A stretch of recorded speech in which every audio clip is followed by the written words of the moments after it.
Baik, bismillahirrahmanirrahim. Assalamualaikum warahmatullahi wabarakatuh. Sugeng Sugeng Galuh Pak, lagu nanti jadinya Pak J. Baik, selamat siang Bapak dan Ibu semuanya, sehat-sehat ya Bapak dan Ibu.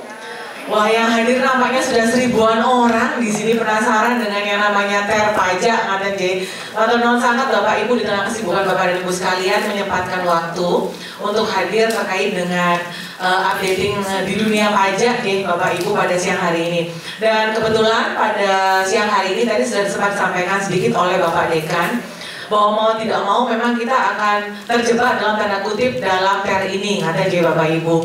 Dan tentunya kita harus siap sedia begitu pada saat nanti misalnya dengan sekalian lebih bayar terlebih yang kurang bayar.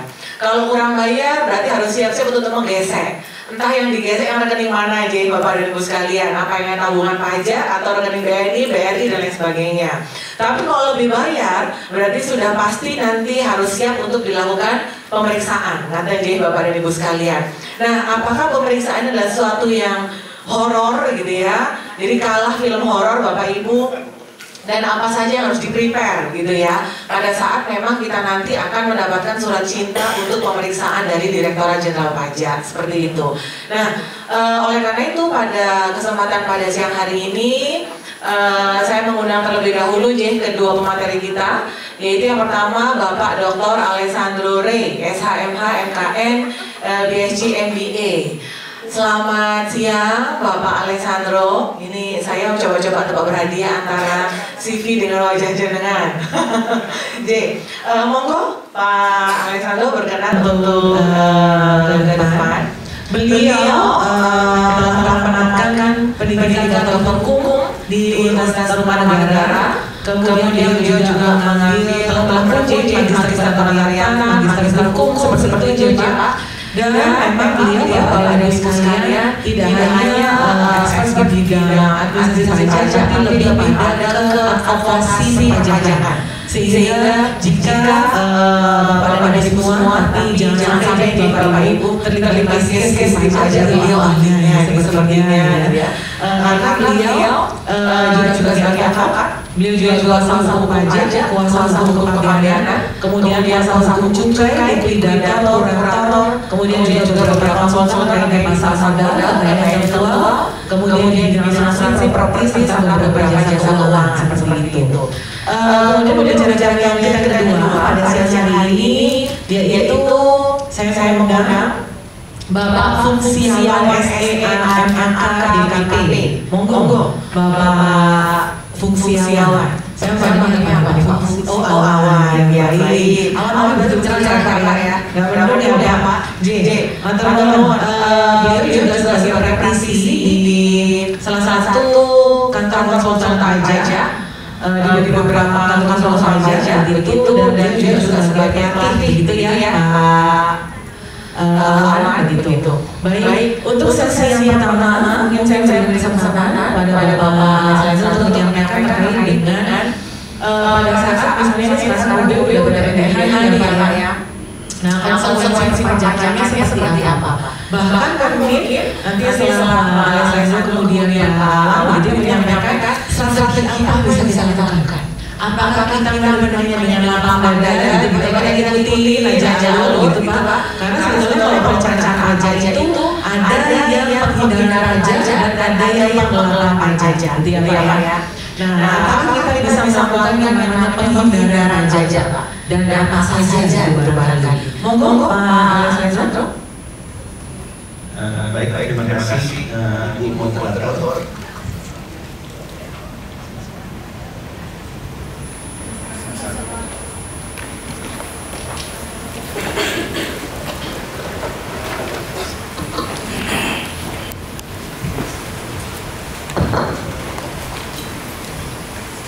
Baik, selamat siang Bapak Ibu. Assalamualaikum warahmatullahi wabarakatuh. Salam sejahtera untuk kita semua. Om Swastiastu, salam kebajikan, namo buddhaya. Saya diberikan waktu oleh moderator 1 jam Ibu ya. Materi sudah saya sampaikan. Saya cuma tidak tahu apakah saya harus sampaikan materinya atau memang langsung tanya jawab. Karena kelihatannya semua sudah paham. Tapi kalau memang seperti apa boleh disampaikan ya, apakah saya mau tampilkan dulu materi saya? Oke, kalau itu kita mulai dari materi dulu. Bapak Ibu, kalau bicara pajak,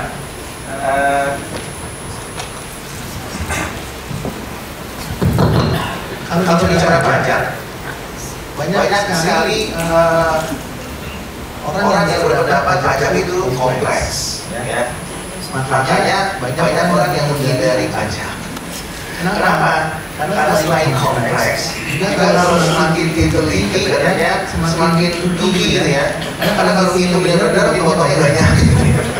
Jadi bagus kalau tadi dosa itu benar gitu ya. Nah, jadi Bapak Ibu, pajak itu harus dianggap mudah dan sederhana. Dan kenapa harus dianggap demikian? Karena ada hukum yang mengatur. Nah, saya setelah saya lakukan penelusuran, ternyata PP ini punya 3 fakultas yang sebenarnya mengurusi pajak. Ada FEB, ada FIA, ada fakultas hukum. Ya.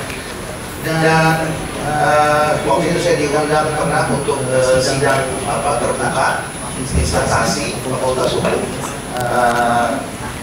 Dan saya melihat ternyata harusnya perpajakan itu lebih mudah dipahami di UB. Kenapa? Karena ada 3 fakultas yang mengayomi pajak itu harusnya.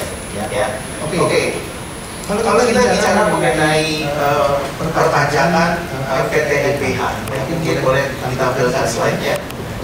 Tadi sudah disampaikan oleh Ibu Moderator mengenai perkenalan. Memang saya lebih banyak mengurusi masalah sengketa perpajakan. Tadi salah satu Pak dosen yang ketemu dengan kami di ruang tunggu itu menyampaikan unek-unek mengenai masalah TER ini. Lalu saya bilang, kalau Bapak sudah sepakat, ya Bapak ajukan aja upaya hukum kepada pengadilan pajak.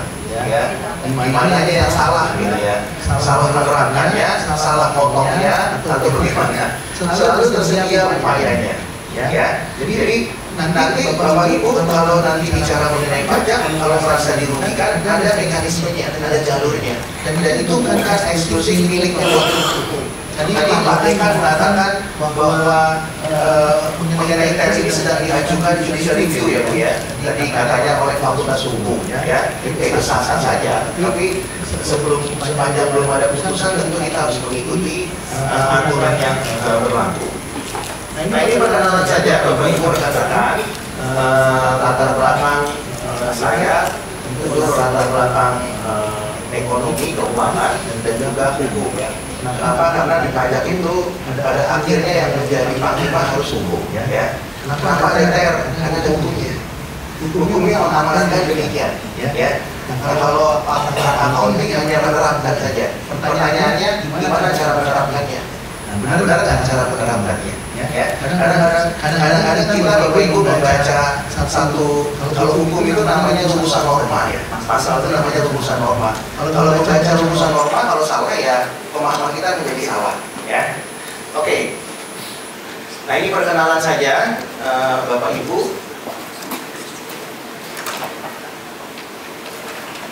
Oke, ini beberapa wajib pajak yang pernah kami tangani ya. Nanti silakan dibaca saja. Nah kemudian saya juga selain menjadi seorang praktisi, saya diminta beberapa kali menjadi ahli, baik ahli di pengadilan pajak maupun ahli di pengadilan negeri. Kita tahu bahwa perkara pajak tidak hanya berakhir di pengadilan pajak, tapi juga ada yang masuk ke pengadilan negeri. Ya, perkara perdata juga bisa berhubungan dengan masalah pajak. Ya, kalau perkara pidana jelas ya, itu tadi Bu Moderator menyinggung mengenai tax evasion dan tax avoidance ya, itu juga bisa berujung kepada pidana pajak ya. Kemudian kita bicara sekarang mengenai PTNBH ya. Ini sekedar review saja, Bapak Ibu mungkin sudah pernah mendapatkan materi ini, tapi alangkah lebih baiknya kalau kita pahami secara cepat dan singkat saja, supaya nanti kita bisa punya waktu yang lebih banyak hanya jawab ya. Kita tahu bahwa PTN itu ada, sebelumnya ada 3 klasifikasi ya. Yang pertama itu adalah PTN Satker, kemudian BLU, kemudian terakhir adalah BH.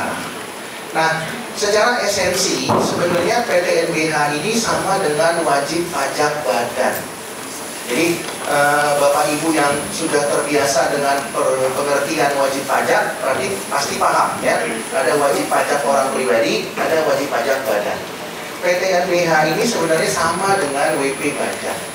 Ya, cuman bedanya kalau dulu dia WP badan tapi termodifikasi. Contohnya apa? Tadi ya, pembayaran penghasilan daripada pengajar dan juga tenaga pendidiknya itu adalah dikenakan PPh final. Kalau sekarang menjadi PPh tidak final, maka berlaku Undang-Undang PPh pasal 1. Kalau dulu pasal 1 ayat 2, sekarang pasal 4 ayat 2, sekarang pasal 4 ayat 1. Jadi yang tadinya final menjadi tidak final. Nah, ini sekedar review sedikit saja. Jadi kalau di Undang-Undang PPh itu ada penghasilan yang dikenakan PPh tidak final, ada yang dikenakan PPh final, ada yang bukan objek pajak penghasilan. Ya, itu diatur di pasal 4 ayat 1, 2, dan 3. Nah, PTNBH ini sebenarnya menjadi penghasilan yang kemudian dikenakan kepada Bapak Ibu sebagai tenaga pengajar, dosen, guru besar, atau tenaga pendidik sebagai penghasilan yang tidak final. Apa artinya tidak final? Artinya Bapak Ibu kalau mendapatkan penghasilan, kalau dulu ya setelah dapat penghasilan terima bukti potong, diam saja. Sebenarnya diam saja juga tidak benar, tapi kalau diam saja tidak berdampak hukum. Kenapa demikian? Karena idealnya ketika terima bukti potong harusnya tetap lapor di SPT untuk menambah harta di dalam SPT. Tidak boleh tidak. Meskipun kalaupun tidak lapor tidak ada konsekuensi hukumnya, tapi tidak menguntungkan atau lebih merugikan. Meskipun tidak ada konsekuensi hukumnya. Nah, ini harus dipahami ya. Melakukan sesuatu tidak merugikan, ya berbeda dengan melakukan sesuatu tapi tidak menguntungkan. Nah, tentu kalau kita bicara pajak kita pilih yang nomor 2. Ya, kalau bisa kita tidak melakukan sesuatu tapi menguntungkan. Masalahnya di pajak itu nggak ada. Kita harus melakukan sesuatu. Jadi dulu Bapak Ibu ketika terima penghasilan meskipun final harusnya lapor di SPT, dimasukkan ke kolom harta terjadi peningkatan harta. Tapi tidak berdampak kepada SPT tahunan menjadi kurang bayar. Kalau sekarang berdampak. Nah, itu perbedaannya. Jadi Bapak Ibu kalau nanti akan dibahas lebih detail oleh Pak Awan contoh-contoh kasusnya. Tapi prinsipnya adalah kalau dipotong tidak berhenti sampai di situ. Jadi penerima penghasilan harus melakukan upaya lebih lanjut. Ya, nggak boleh tenang duduk manis terima duit, itu nggak boleh. Ya, nah itu yang menjadi PR buat Bapak dan Ibu. Kalau dulu enggak, itu bukan PR, dikerjakan menguntungkan, nggak dikerjakan juga tidak masalah. Gitu ya. Nah, oke, kita lanjutkan. Oke, sedikit saja. Jadi PTNBH itu merupakan otonomi penuh ya, dan memiliki kewenangan mengelola keuangan dan sumber dananya ya bagi para dosen dan tenaga pendidik. Dilakukan dengan PP, ada PP 26 2015 ya mengatur itu ya. Oke, nah ini historisnya saja ya. Dari mulai awalnya tahun 2000 ya, yaitu PTNBH MN diatur dengan PP 152, kemudian berubah menjadi PTNBH-PP dengan Undang-Undang 9 tahun 2009, kemudian menjadi perguruan tinggi yang diselenggarakan oleh pemerintah dengan PP 66 2010, dan sekarang PTNBH dengan Undang-Undang Pendidikan Tinggi. Ya. Kemudian, nah ini sekedar informasi saja bahwa syarat menjadi PTNBH ini sudah jelas di sini ya, yaitu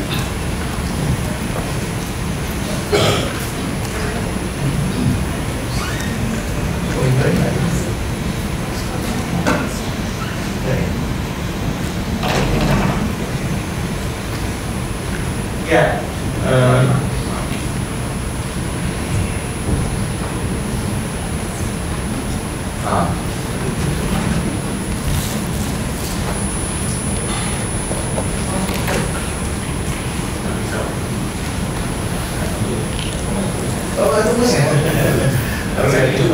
harus saya mikir ya. Oke, cari monitor dari tadi kok nggak ada. Ternyata nggak bisa. Oke, jadi syarat menjadi PTNBH menurut Permendikbud 88 tahun 2014 itu kan selain menyelenggarakan tridharma perguruan tinggi, mengelola organisasi PTN berdasarkan prinsip tata kelola yang baik, memenuhi standar minimum kelayakan finansial. Nah ini menjadi penting nih. Jadi PTN BH itu nggak ada bedanya dengan perusahaan. Ya, perusahaan itu harus punya tata kelola yang baik, Bapak Ibu ya. Nggak bisa enggak. Ya, kalau terima penghasilan dipotong. Kami pun hadir hari ini kalau terima penghasilan sebenarnya harus dipotong. Ya harus dipotong nih PPh 21. Tapi kadang-kadang saya mengajar di kampus dan diundang ke beberapa event, kadang-kadang suka nggak dipotong Bu. Ya saya mau bilang apa ya, kan panitianya, ya kan. Kalau saya ngajarin panitianya nanti kan jadi kurang enak gitu ya. Idealnya aku potong, ya PPh 21 ya. Nah, jadi itu ya. Kecuali kalau kemudian bayarnya kepada lembaga, misalnya saya dari P5I, berarti PTN BH, UB harus potong PPh pasal 23 ke P5I, atau potong PPh pasal 23 ke IWPI, kalau itu badan ke badan. Tapi kalau badan ke OP itu cukup dengan PPh 21 ya. Nah, jadi harus ada standar minimum kelayakan finansial, menjalankan tanggung jawab sosial, dan ya ini berperan dalam undang-undang. Nah, yang paling utama adalah standar minimum kelayakan finansial. Ya, kenapa? Ini berkaitan dengan TER nanti. Ya, jadi prinsipnya TER itu kalau dulu dihitungnya ada ribet, ya, dipotong PTKP, kemudian di paperworknya lebih banyak. Kalau sekarang lebih mudah karena ada tabel R, RA, TRB, TRC. Ya, tinggal langsung diterapkan ke masing-masing TER. Tapi persoalannya di akhir tahun harus dihitung ulang kembali. Dihitung ulang kalau ada LB, maka perusahaan atau PTN BH harus mengembalikan kepada karyawan. Dan ketika ada LB, nanti negara tidak akan mengembalikan kepada PTN BH, tapi akan kompensasi kepada tahun pajak berikutnya. Jadi memang PTN BH harus punya kas yang cukup untuk itu. Ya, ketika ada LB kepada karyawannya, dia harus nalangin. Ya, kalau dia nggak punya kas, gimana untuk mengembalikannya kepada karyawan? Ya, itu makanya penting memiliki minimum kelayakan finansial. Ya, kalau dulu final nggak perlu, selesai dah. Ya, nggak perlu direkalkulasi lagi, nggak perlu dihitung kembali. Ya, oke. Nah ini kembali lagi. Oke, ini dasar hukumnya. Ya, Bapak Ibu, tadi saya ketemu dengan salah satu dosen, saya katakan ketika bicara pajak harus bicara hukum, tidak bicara hukum harus bicara pengadilan pajak. Kenapa? Karena dari tadi aja saya terima banyak komplain, oh nggak sesuai Pak, saya harusnya terima hak malah nggak terima, harusnya saya berharap sesuatu malah saya dapat minus katanya, ya kan? Nah, apakah iya benar seperti itu? Nah, ada dua kemungkinan. Yang pertama, salah menerapkan hukum sehingga salah potong, ya, salah hitung bisa jadi. Nah, yang kedua, ya, ada kemungkinan memang perusahaan atau PTN BH-nya memang belum ada pos untuk mengembalikan ketika lebih bayar. Jadi ada beberapa kemungkinan yang bisa terjadi, ya. Nah, oleh karenanya perlu memahami beberapa peraturan perundang-undangan. Nah, kalau kita bicara PTN BH, dasar hukum yang diatur di bidang perpajakan itu tidak banyak, Bapak Ibu. Karena tidak banyak, kembali lagi nih, menurut hukumnya, maka berlakulah hukum perpajakan. Hukum perpajakannya apa? Yaitu di sini ada undang-undang PPN dan ada undang-undang PPh. Berkaitan dengan hak Bapak Ibu itu diaturnya di undang-undang PPh. Karena tidak ada PPh khusus PTN BH, tidak ada. Maka dia harus digabungkan atau diterapkan dengan ketentuan yang umum mengenai PPh, yaitu undang-undang PPh dan turunannya. Nanti ada PMK 80, ada PM44, ya. Tapi prinsipnya adalah undang-undang PPh. Itu adalah salah satu hukum materialnya yang digunakan dalam penghitungan pajak penghasilan. Nah, kalau kita bicara PTN BH, Bapak Ibu, maka kita bukan hanya bicara mengenai penghasilan Bapak Ibu sebagai guru besar, rektor kepala, tenaga pendidik, tapi termasuk juga untuk perpajakannya wajib pajak badan atau perpajakan PTN BH itu sendiri. Ingat bahwa sebagai PTN BH atau perusahaan, dia punya kewajiban perpajakan selaku lembaga dan juga ada perpajakan yang berlaku bagi karyawannya. Jadi ada banyak unsur di dalamnya. Makanya pajak itu saling berkaitan satu dengan yang lainnya. karena ini dianggap tanda petik seperti perusahaan, berarti harus ada PPh badan terutangnya, harus ada PPh 21 terutangnya. Itu yang menjadi hak milik negara. Jadi enggak, kalau mungkin Bapak Ibu yang nggak ngurusin keuangan, accounting, tax, dan admin, mungkin nggak akan pusing dengan PPh badan, pusingnya dengan PPh 21 kan. Hak saya berapa kok makin kecil sih, makin sibuk makin kecil saya nih. Saya dapat apa namanya hibah penelitian misalnya dari Kemenristek Dikti sekian ratus juta, tapi kok ini gimana gitu loh Pak, kok saya malah makin jadi sulit gitu kan ya. Nah jadi hal-hal yang seperti itu yang harus dipahami. Nah bagi PT NBH dia pusing ngurusin lembaga PPh badannya, bagi Bapak Ibu pusing hak saya kenapa dipotong sebesar itu. Nah itu yang kemudian harus dipahami secara bersama karena itu berkaitan ya. Oke. Yang pertama pendanaan PT NBH. Nah, karena ini adalah PT NBH, salah satu pendanaannya itu diambil dari ada biaya pendanaan, salah satunya ada dari APBN, APBD, kemudian ada pengeluaran-pengeluaran termasuk di dalamnya adalah biaya operasional, dosen dan tenaga kependidikan serta investasi dan pengembangan. Nanti ada sisa lebih namanya. Ya, kalau sisa lebih itu di perusahaan ini pusing yang ngurusin accounting. Kalau sisa lebihnya, kalau tidak diinvestasikan dalam 4 tahun, kena PPh. Nah, jadi Bapak Ibu melihat ini ada perkembangan sarana dan prasarana nggak di kampus ini? Kalau tidak ada, pertanyaannya uang lebihnya itu. Kalau uang lebih atau sisa lebih itu istilahnya kalau di perusahaan namanya net profit ya, atau penghasilan neto setelah pajak itu harus diinvestasikan lagi. Kalau tidak terkena PPh ya. Nah ini kurang lebih seperti ini. Nah jadi sumber dananya itu ya kalau di PP 26 2015 pasal 1 angka 3 nya ada dari APBN dan non APBN atau APBD dan non APBD ya. Ini penghasilan. Selain itu dari mana lagi? Macam-macam ya, dari masyarakat, mahasiswa, biaya pendidikan, pengelolaan dana abadi, kerjasama, mungkin menyewakan gedung auditorium ini, tapi itu beda ya. Ada penghasilan yang kemudian datangnya dari APBN, APBD, ada juga yang non APBN atau APBD dari unit usaha misalnya, itu juga penghasilan ya. Nah ini contoh-contoh penghasilan daripada PT NBH ya. Nah ini menjadi kepusingan tersendiri ya buat mungkin kantor pusat ya. Saya dapat informasi kantor pusat yang akan mengurusi mengenai perpajakan badannya, perusahaannya, PT NBH-nya. Nah selain daripada PPh desa. Oke. Kemudian mengenai pendanaan ya.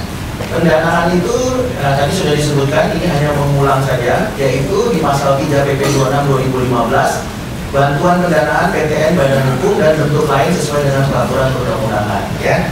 Jadi kalau PT NBH terima uang dari negara atau dari daerah dalam bentuk APBN atau APBD ya, itu tidak bisa dijadikan sebagai penghasilan karena negara nggak motong PPh 23-nya kepada UB ya. Itu nggak bisa dijadikan sebagai omset, itu dia nggak masuk sebagai omset tapi dia masuk dalam neraca ya.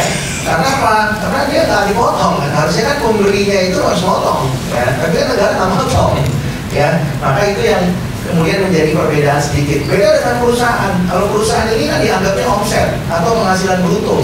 Kenapa? Karena pemberi kerjanya pasti motong ya. Entah itu 23 itu pasti motong, 4 ayat 2 itu pasti motong, atau ada output di situ, ada unsur outputnya, pemotongan dan pemungutan. Oke. Kemudian jasa pendidikan, dikenakan PPN ya.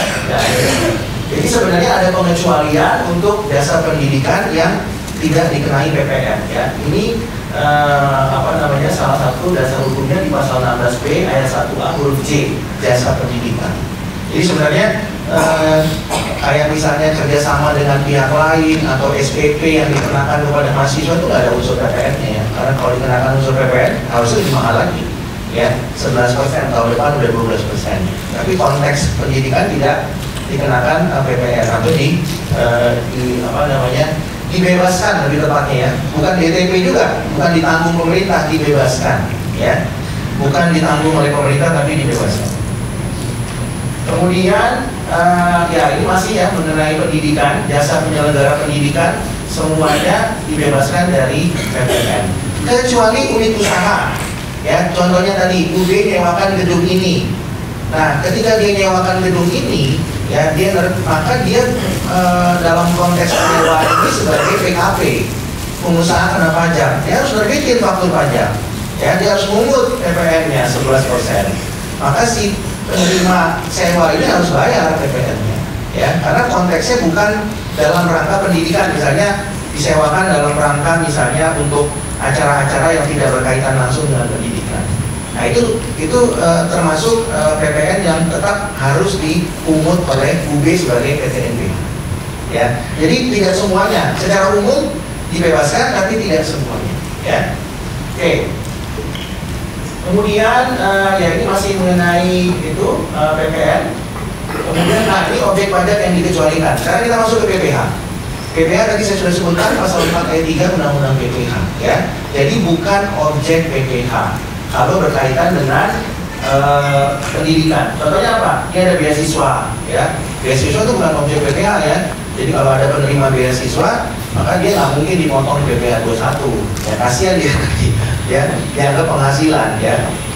Oke. Atau dianggap sebagai natural nantinya. Ya, tapi itu dikecualikan. Kemudian sisa lebih. Ya, sisa lebih ini tadi ya adalah seperti penghasilan neto kalau di perusahaan untuk penghasilan badan yang harus kemudian diinvestasikan lagi supaya tidak dikenakan pajak penghasilan dalam waktu 4 tahun. Ya. Kemudian ada PMK 80 tahun 2009 ya, ini juga menegaskan mengenai 4 tahun ya. Tadi di awal disebutkan bahwa perusahaan ini atau PTNBH ini mendapatkan penghasilan, kemudian tiba-tiba berdampak kepada karyawan yang haknya itu seharusnya diterima lebih, tapi kemudian banyak dipotongnya sampai-sampai tidak menerima. Begitu ya, yang kami dapatkan informasinya. Harusnya sih nggak begitu ya. Yang diterima mungkin tidak penuh, ya, karena bracket potongannya itu menjadi lebih besar. Ya, kita tahu bahwa penghasilan di Indonesia ini paling besar bracketnya 35%, paling besar. Nah kalau dulu Bapak Ibu final, ya either 5% or 15%, ya itu final. Tapi sekarang tidak, harus progresif pasal 17 Undang-Undang PPH. Ya, ada plus minusnya, nanti kita akan diskusikan sebenarnya ya. Kemudian pelaksanaan sisa lebih tadi sudah ya. Jadi PTNBH ini kalau dalam 4 tahun Bapak Ibu tidak melihat adanya perkembangan sarana dan prasarana, pertanyaannya uang UB dikemanakan? Kalau itu tidak bisa dijawab, maka kemudian pasti ada sanksinya. Berarti UB harus membayar pajak lebih besar karena dia lewat 4 tahun tidak reinvestasi. Ya, dan itu dikenakan PPH berikut sanksi. Ya, oke. Nah, tadi saya katakan berkaitan dengan peraturan perpajakan sehubungan dengan PTNBH itu tidak diatur secara khusus. Ya, oleh karena itu Dirjen Pajak menerbitkan SE 34 tahun 2017 mengenai PPH-nya, dia tunduk pada Undang-Undang PPH, PPN juga Undang-Undang PPN dan turunannya, ada PMK-nya. Tapi tidak secara khusus sebenarnya. Ya, nah oleh karena itu Dirjen Pajak menerbitkan SE 34 2017 yang mengatur mengenai pokok-pokoknya saja, ya, mengenai PTNBH ini. Karena sebenarnya hampir-hampir mirip saja dengan WP Badan, hampir mirip dengan WP Badan, termasuk mirip dengan BUT, ya. Mungkin Bapak Ibu pernah dengar BUT ya, Badan Usaha Tetap, itu juga hampir-hampir mirip. Karena tadi saya katakan di Indonesia cuma ada 2 klasifikasi, either WPOB atau WP Badan. BUT termasuk di dalamnya WP Badan. PTNBH termasuk di dalamnya adalah WP Badan. Ya, jadi itu berkaitan dengan PTNBH yang masuk ke dalam klasifikasi WP Badan. Nah, yang pertama adalah PTNBH ini subjek pajak yang tergolong lembaga dan bentuk lainnya. Nah, ini, ya. Jadi tidak ada sebenarnya Undang-Undang KUP mengatur mengenai PTNBH, tidak ada. Nah, ini persoalan di perpajakan, Bapak Ibu, kenapa FH tadi mengajukan judicial review. Kadang-kadang ada peraturan yang tiba-tiba muncul di bawah, tapi tidak ada amanatnya sebelumnya. Ya, kita menganut sistem hukum di mana peraturan yang lebih rendah itu hanya boleh diterbitkan ketika aturan yang lebih tinggi mengamanatkan. Sepanjang tidak boleh tidak diamanatkan, maka peraturan yang lebih rendah tidak boleh diterbitkan. Ya, itu sebenarnya sistem hukum di Indonesia. Nah, jadi ketika ini muncul, harusnya pertanyaannya peraturan yang lebih tingginya yang mana? Ya, yang mengamanatkan itu. Ya. Jadi lembaga dan bentuk lainnya sebenarnya tidak ada yang di dalam undang-undang KUP, tapi kemudian diatur di dalam peraturan yang lebih rendah. Bahkan disebutkan ISE di sini ya. Di PMK pun tidak menyebutkan PTNBH sebenarnya. Kemudian yang berikutnya sisa lebih tadi sudah dibahas ya. Itu hampir mirip dengan penghasilan neto yang kemudian tidak dikenakan pajak sepanjang di reinvestasi dalam 4 tahun.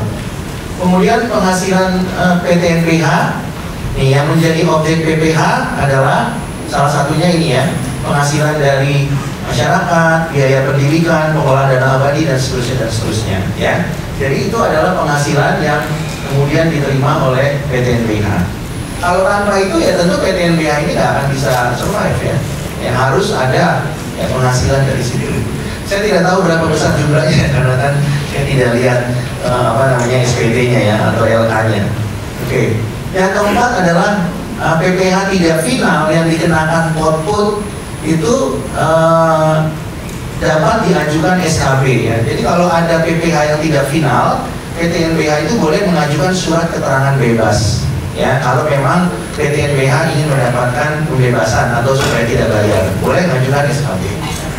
Kemudian yang kelima, nah ini yang paling penting ya, yang Bapak Ibu selalu tanyakan sebelumnya, yaitu penghasilan yang diterima oleh dosen pendidik itu yang sebelumnya final menjadi tidak final ya. Jadi Bapak Ibu punya PR ya, bukan hanya mungkin kalau dosen guru besar bukan hanya mengajar meneliti, tapi juga belajar untuk menghitung pajak dan melaporkan SPT tahunan ya. Itu PR tambahannya. Kalau semua guru besar dosen ngajar di bidangnya masing-masing ya itu hal yang biasa. Tapi sekarang punya PR ya, bener gak nih bupotnya ya kan? Oh saya dipotong segini gitu loh. Nah kalau saya dipotong di sini bener apa enggak? Kalau enggak bener ya harus dikoreksi. Tanyakan kepada pemotongnya. Kenapa saya dipotong segini? Harusnya kan saya masih 5% atau masih 10% ya silakan nanti dihitung ya. Kan bisa dilakukan kebetulan kalau salah ya. Jadi orang accounting sama pajak bukan malaikat ya Bapak Ibu ya. Jadi ketika dikasih bukti potong misalnya, saya pinjam nih Pak Rinto sebagai dosen misalnya, dikasih bukti potong ya udah terima aja bawa pulang. Boleh dibawa pulang tapi diteliti ya. Loh kenapa? Karena Bapak Ibu tahun depan harus lapor SPT. Ya. Jadi kalau bupot itu salah dan diterima, maka dianggap benar. Saya ulang ya. Bupot yang diterima dibawa pulang ya, kemudian tidak keberatan, itu dianggap benar karena sekarang sudah ada mulai tahun depan sih sebenarnya ya, sudah ada e-tax score ya, itu semuanya sudah online Bapak Ibu. Begitu dipotong udah ketahuan.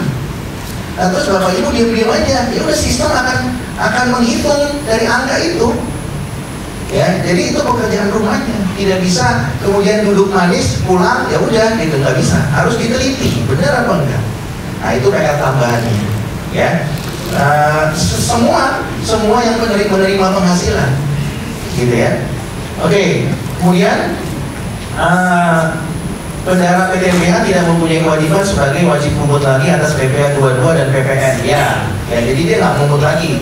Ya, jadi lawan transaksinya akan lapor masing-masing. Ya. Oke, yang berikutnya PTNBH wajib menyerahkan yang melakukan penyerahan BKP DKP yang bukan tergolong konstruksi wajib ya. Tadi saya katakan, misalnya UB mau menyewakan gedung auditorium ini, misalnya, ya menyewakan kepada pihak yang mau menggunakan tapi tidak terkait dengan pendidikan langsung. Maka UB sebagai PKP harus terbitkan faktur pajak, ya tambah 11%. Ya harus itu. Karena apa? Karena tidak berkaitan dengan pendidikan, ya itu bisnis unit tapi tidak berkaitan dengan pendidikan, penggunaan dari auditorium ini kecuali untuk pendidikan ya. Nah jadi fungsinya UB harus dijalankan sebagai PKP ya, dan pasti omsetnya UB di atas 4,8 miliar Ya, saya udah dapat bocoran itu nggak mungkin enggak gitu ya. Itu sepertinya sudah gitu ya. Jadi dia harus PKP. Ya. Jasa pendidikan bukan objek PPN tadi sudah ya. Kemudian PKP PTNBH yang melakukan penyerahan tidak termasuk dalam jenis jasa wajib memungut. Nah, tadi sudah ya. Pokoknya nggak berkaitan dengan pendidikan harus pungut. Ya. Jadi UB ini mempunyai fungsi ganda. Ya, dia bisa mungut, dia bisa tidak mungut. Ya. Dalam hal-hal tertentu yang tidak berkaitan dengan pendidikan dia harus mungut. Yang berkaitan dengan pendidikan dia tidak mungut. Jadi UB itu mempunyai fungsi menjadi WAPU tergantung transaksinya. Wajib potong, wajib pungut. Ya, WAPU dan WAPU. Lihat kondisinya, lihat transaksi. Ya, ternyata sudah selesai ya. Nah, itu kurang lebih ya pengantar dari saya. Berkaitan dengan TER nanti boleh disampaikan detailnya, tapi konsepnya, prinsip dasarnya tadi sudah saya sampaikan. Jadi Bapak Ibu tidak usah dipusingkan, ya TER itu tidak sulit sebenarnya. Yang beban itu sebenarnya UB-nya, ya. Jadi sederhananya kalau saya mau simpulkan secara sederhana, setiap bulan penghasilan ibu dipotong, yang dulunya final menjadi tidak final. Oleh karena itu tarifnya menjadi progresif berdasarkan pasal 17 maksimal 35%. Ya. Dan ketika dipotong setiap bulannya, lalu hasil potongan itu diserahkan kepada negara. Ketika akhir tahun dihitung ulang kembali, ada lebih bayar, UB akan membayarkan kepada Bapak Ibu. Ya. Nah, pertanyaannya UB dapat dari mana? Dapat dari negara harusnya kan. Tapi karena negara tidak mau mengembalikan uang, biasanya dikompensasi di tahun pajak berikutnya. Itu sebabnya UB harus punya pos yang kuat untuk membayar itu kepada tenaga pendidik, dosen, dan guru besar. Jadi sebenarnya Bapak Ibu nggak perlu khawatir, haknya tetap dapat. Yang pusing UB-nya sebenarnya. Ya, perusahaan itu yang pusing sebenarnya kalau dengan TER ini. Jadi keuntungannya apa kalau begitu? Ngitungnya mudah Bapak Ibu. Bagi si UB, bagi si PT A, B, C, itu ngitungnya mudah. Bapak Ibu juga mudah, itu yang lihat tabel doang. Ya, kalau dulu kan enggak, harus hitung sendiri. Penghasilan bruto berapa, dikurangi dengan PTKP berapa, dikalikan dengan tarif berapa, harus hitung. Kalau sekarang udah ada tabel. Ya, itu aja perbedaannya sebenarnya. Ya, tapi nanti detailnya kita akan lihat simulasinya sama-sama. Oke, itu materi dari saya. Bu moderator ada tanya jawab atau dilanjutkan? Iya, nanti setelah pemateri kedua ya. Oke, baik. Baru saya tanya jawab. Baik, terima kasih. Selamat siang. Itu sementara materi saya. Iya, baik. Terima kasih Pak Alessandro. Boleh tepuk tangan kepada Ibu sekalian. Nah, itu ya Pak Alessandro. Jadi benar Pak. Memang ngitungnya itu gampang Bapak Ibu. Tabelnya sudah tersedia, lengkap ya Pak ya. Tapi masalahnya kalau udah nanti kurang bayar, bayarnya ini yang pusing Pak. Pakai duit yang mana gitu ya Pak ya, kadang-kadang gitu kan. Bahkan Bapak Ibu sampai milih nanti ATM yang mana mau digeser ini gitu ya Bapak Alessandro. Jadi gitu ya Bapak Ibu. Jadi Pak Alessandro telah menyampaikan begitu. Oh, pada saat PTNBH ini konsekuensi perpajakannya apa saja. Nah, sebelum kita masuk ke sesi penghitungan yang akan disampaikan Pak Awan, mungkin perlu saya sampaikan ya. Jadi sumber pendapatannya UB ini Pak Alessandro dan Pak Awan itu ada dua. Nah, dua sumber nih Pak, gitu ya. Dua sumber aja pusing, apalagi 10 sumber ya Pak ya nanti kan gitu kan. Dua sumber itu sumber APBN Pak ya. Jadi sumber APBN itu berupa gaji dan tunjangan, yang dimana di sini PPh-nya tanggung pemerintah gitu. Kemudian ada lagi tunjangan sertifikasi dosen, nah serdos nih Pak. Kemudian uang makan, kemudian ada tunjangan kehormatan profesor. Nah, untuk beberapa tunjangan dan uang makan ini akan dikenakan PPh final, yaitu sebesar 5 atau 10 atau 15% memang tergantung golongannya, gitu Pak. Dan kalau untuk gaji dan tunjangan tadi, memang ini dikenakan PPh 21 dan dilaporkan di SPT itu A2. Nah, kemudian untuk yang sifatnya final tadi, tunjangan, uang makan, itu akan ada di bukti potong final, seperti itu ya Pak ya. Nah, satu lagi yaitu sumber penghasilan yang non APBN. Nah, jadi kalau Pak Alessandro dan Pak Alvan, waduh banyak banget ya ternyata ya, gajinya Bapak Ibu ya sumbernya gitu kan. Sumber non APBN ini yaitu insentif kinerja, kemudian ada insentif jurnal, ada tunjangan penelitian, ada uang makan untuk yang non PNS, kemudian ada insentif jabatan, juga ada beberapa honorarium lainnya, begitu Pak. Dan memang untuk yang sumber non APBN ini memang ini kita kenakan tarif progresif nih, yaitu pasal 17 yang mulai 5% sampai 35% itu. Dan terkait dengan pelaporannya, kalau untuk yang sumber non APBN ini kita laporkan di SPT yang A1. Nah, masalah yang terjadi adalah nanti di akhir periode, gitu ya, masa pelaporan ini kan akan digabung ya Pak, gitu ya. Jadi pada saat kita ngisi ISPT itu kan digabung. Nah, otomatis kan penghasilannya menjadi bertambah. Nah, kalau bertambah PTKP-nya cukup 1 gitu kan Pak ya, yang di A1 tadi kan ada PTKP, di A2 ada PTKP, digabung jadi 1, PTKP cuma 1. Nah, otomatis akan terjadi kurang bayar gitu ya Pak Awan ya dan Pak Alessandro. Dan sering muncul akhirnya pertanyaan dari kita semua adalah, nah kan tiap bulan udah dipotong, gitu ya, tiap bulan udah dipotong. Di akhir tahun kok jadi tambah gede, uangnya kan udah kepake Pak. Kepake untuk jalan-jalan gitu ya Pak ya, barangkali gitu ya, untuk bayar ini itu dan seterusnya. Nah, terus kalau di akhir tahun tuh harus bayar sebegitu besar gitu ya, duitnya dari mana? Nah, akhirnya di UB itu ada tabungan pajak. Nah, seperti itu. Yang akhirnya memang tabungan pajak ini berdasarkan rata dari diambil ya dengan berbagai formula yang ditetapkan, yang akhirnya nanti di akhir tahun tidak memberatkan bagi kita-kita ini untuk menambah kekurangan bayar pajaknya, seperti itu. Nah, ini Pak Awan mungkin silakan menyampaikan terkait dengan simulasi penghitungannya seperti apa nih Pak, gitu ya.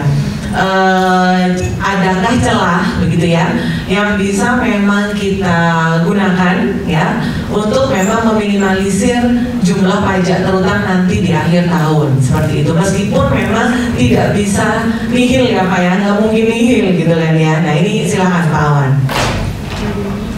Oke, Ibu, saya ada file yang terbaru, boleh saya copy ke sana ya? IPA.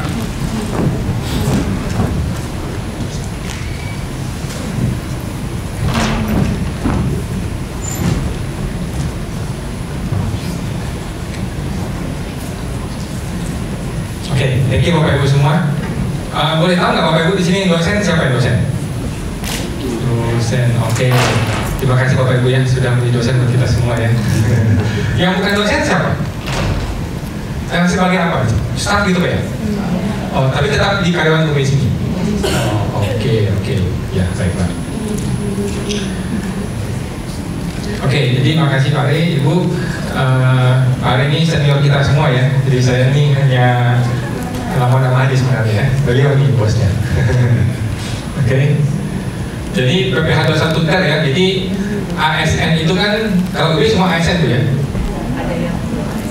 Oh, ada ASN dan ASN. Jadi sebelum kejadian PT PH ini, Badan Hukum ini, maka semua ASN selesai final. Sebelumnya ya, semua final nggak usah pusing, kesenjangan. Sekarang menjadi final dan tidak final, menjadi penghasilan sebagian final, sebagian non final. Oke, yang final mah udah beres ya, seperti dulu kan. Sedangkan yang tidak final ada A1, ada A2. Sehingga ketika Desember dicampur jadi kurang bayar. Nah, oleh UB dibikin mekanisme tertentu, ada uang yang ditabung setiap bulan untuk mengkompensasi ketika Desember. Oke, ini ide bagus seperti ini ya. Ini ide bagus dari UB sini. Jadi ada penarikan uang dari gaji setiap bulan untuk ditabung untuk ke Desember gitu ya. Oke, ini bagus banget. Ide siapa itu? Bagus banget ini ide. Oke, itu sudah ya. Oke, thank you ya. Jadi ini tarif ter pada pegawai tinggi badan hukum. Oke, ini saya teman-teman ya. Oke, jadi untuk materi ini teman-teman bisa download dari sini, Bapak Ibu kalau mau ya. Kita ada bikin linknya, pajaspad.com/3010-2024. Di situ ada materi ini, materi yang sedang saya bahas ini. Ada juga semua materi ter ada di situ. Jadi setiap ada PDF tentang ter, ada Excel cara hitung ter, semua ada di sini. Di folder ini ya, Google Drive, teman-teman klik aja. Bapak Ibu jangan klik masuk, itu ada semua. Ya, update semua di situ ya. Kalau mau baca itu 2 bulan nggak selesai baca itu. Nah, Jadi ini sebenarnya normatif aja teman-teman ya. Normatif aja tadi seperti yang sudah Pak Ri sampaikan juga. Teman-teman, Bapak Ibu tinggal baca aja. Intinya ini mengenai subjek pajak. Tinggal baca aja ya. Intinya kan Bapak Ibu cuma mau tahu bagaimana masalah keuangan saya ini, gitu kan? Bukan masalah hukum ya. Masalah hukumnya normatif aja. Intinya kita dulu kena PPh final, sekarang menjadi terpecah final dan non final. Bagaimana nih masalahnya? Kan? Jadi status PTNBH ini normatif aja semua. PPh 21 progresif. Jadi mungkin Bapak Ibu masih agak kebayang-bayang mengenai perhitungan PPh 21 ya, PPh 21 atau lebih tepatnya PPh orang pribadi progresif. Jadi namanya orang pribadi kecuali ASN ya, kecuali ASN itu kena PPh namanya PPh orang pribadi progresif. Artinya dari 0 sampai 60 juta kena hanya 5%, 60 ke 250 15%, 250 ke 500 tadi 15 25%, dari 500 sampai 5M kena 30%, dan 5M 35%. Itu semua orang kena kecuali ASN. Ya, betul ya? Kecuali ASN, karena ASN sudah PPh final. Maksudnya kecuali yang ASN yang dari APBN, ya kan? Kecuali ASN dari APBD, APBN itu kena PPh final. Yang lain semuanya metodenya sama, yaitu metode PPh orang pribadi progresif yang 5, 15, 25, 30. Oke? Jadi kalau ada yang bertanya, saya dibandingkan dengan dosen-dosen non ASN, bedanya apa sih? Jawabannya selain dari penghasilan yang APBN itu sama aja. Gitu ya. Selain penghasilan dari teman-teman yang dari APBN itu cara hitungnya sama seperti dosen-dosen yang di tempat lain. Gitu ya. Nah, oke. Nah, PPh orang pribadi progresif itu dulu hitungnya pusing sebelum ada masalah KR ini. Ada iuran pensiun, iuran ini, iuran itu, ada potongan ini, potongan itu, BPJS dan sebagainya. Kemudian dikalikan setahun, kemudian ada neto, kalikan 12, dibagi-bagi lagi, ada biaya jabatan, bla bla bla bla bla. Sekarang diperbaharui sama DJP, dibikin mudah, dibikin simple, namanya TER. Ya. Kalau saya bilang TER gitu ya. Jadi metodenya TER, artinya tarif efektif rata-rata. Artinya lu nggak usah pusing biaya jabatannya, nggak usah pusing iuran pensiun, nggak usah pusing yang perlu atau nggak perlu dikurangkan. Pokoknya ikuti tabel TER, ikuti tabel yang sudah dibikin oleh negara. Oke, tabel ini bagi sebagian orang terasa adil, bagi sebagian orang terasa tidak adil. Ya sudah, kita udah tidak negosiable. Ya, metode TER itu tidak negosiable, tidak ada opsi lain bagi kita. Artinya harus dilaksanakan oleh semua perusahaan yang bukan dari APBN tadi itu. Oke? Nah, jadi ini MPP Bendahara Pemerintah, MPP PKP. Ini tentu kita baca nanti ya di file ini. Oke? Nah, ini dari segi ada sumber APBN, ada sumber non APBN. Jadi kalau sumber APBN itu kan tetap PPh final. Kemudian ada sebagian lagi yang A2 non final ya. Ya, A2 non final. Kemudian yang non APBN akan terbit A1, itu non final. Oke. Jadi teman-teman Bapak Ibu akan pusing ketika mendapat A1 dan A2 yang dimana di akhir tahun akan diakumulasi, kemudian dihitung PPh orang pribadinya, metode yang progresif, kemudian akan ada kurang bayar. Nah, jadi teman-teman, Bapak Ibu, saya kasih tahu dulu dari awal bahwa ini hal yang memang akan terjadi dan tidak terhindarkan. Jadi tidak terhindarkan. Rasa-rasanya tidak ada solusi bagi seorang karyawan untuk masalah ini. Oke. Nah, tadi metode UBLI yang sudah memotong di awal itu bagus banget. Ditabung dahulu, nanti Desember tinggal dipotong, dibayarkan. Kalau ada kekurangan ditambahin, kalau ada kelebihan dibalikin. Kira-kira gitu ya. Itu bagus banget. Ini ide yang baru pertama kali saya dengar, tetapi menarik sekali. Menarik sekali. Ini untuk mencegah orang tidak sampai kena masalah di Desember. Yang sampai di Desember gajinya kok dipotong sampai 50% atau 60% atau bahkan 0 gitu. Bisa jadi loh, nah PPh bahkan dipotong 0 kalau memang dipotongnya kecil di awal gitu ya. Nah, bagus banget idenya UB ini. Nah, PPh 21 itu PPh progresif ya, PPh progresif. Kemudian ada dua output, bisa lebih bayar, bisa kurang bayar. Kalau lebih bayar artinya kita dipotong oleh UB kelebihan. Nah, ini jarang terjadi teman-teman ya. jarang terjadi. LB itu terjadi kalau mungkin teman-teman selain di UB juga bekerja di tempat lain, atau buka kursus, atau ngajar orang, atau jadi pembicara di mana-mana, itu dapat putih potong ada banyak. Nah, itu mungkin jadi LB. Tetapi kalau hanya di UB, kemungkinan kecil jadi LB. Akan kemungkinan jadi kurang bayar. Kalau kurang bayar kan tinggal dibayar, tidak masalah LB gitu ya. Nah, justru LB lebih bahaya. Kalau LB akan ada pemeriksaan pajak. Jadi kita hindari LB. Kemudian pengembangan sistem 21 yang bisa memantau pengenaan pajak. Oke. Jadi putih potong tidak tiap bulan yang dapat dicetak di termin. Jadi kalau dulu itu kita bikin terima putih potong itu setahun 1 kali. Nah sekarang ini kita terima putih potong setiap bulan 1 kali. Tetapi yang Januari ke November itu tidak bisa dipakai ketika tahunan. Yang Desember ya hanya dipakai di tahunan, gitu ya, di SPT tahunan. Oke, nah ini bikin pusing nih teman-teman ya. Teman-teman ini baca aja di ini ya. Ini tidak terlalu substantif untuk teman-teman bapak ibu yang sebagai tenaga pendidik atau pengajar ya. Ini lebih fokus kepada si perusahaannya, ke si UB-nya. Oke, mengenai sisa lebih. Ini juga mengenai sisa lebih. Oke. PPh 21. Nah ini level-levelnya. Mungkin bapak ibu sudah paham. Ada yang 5%, 15, 25, 30, 35. Dari 6, ini setelah PTKP ya. Jadi setelah PTKP, nah ini dia 0 sampai 60, 5%, 15, 25, 30, 35. Ini tidak terhindarkan teman-teman bapak ibu ya. Dari karyawan swasta, dari ASN yang menerima yang bukan dari APBN final, semua kena sama ya. Yang tidak kena cuman ASN yang dari APBN itu sudah final. Yang lain semuanya sama betulnya seperti ini gitu. Makanya sakit nih pegawainya, sakit banget pegawai yang namanya karyawan itu sakit banget.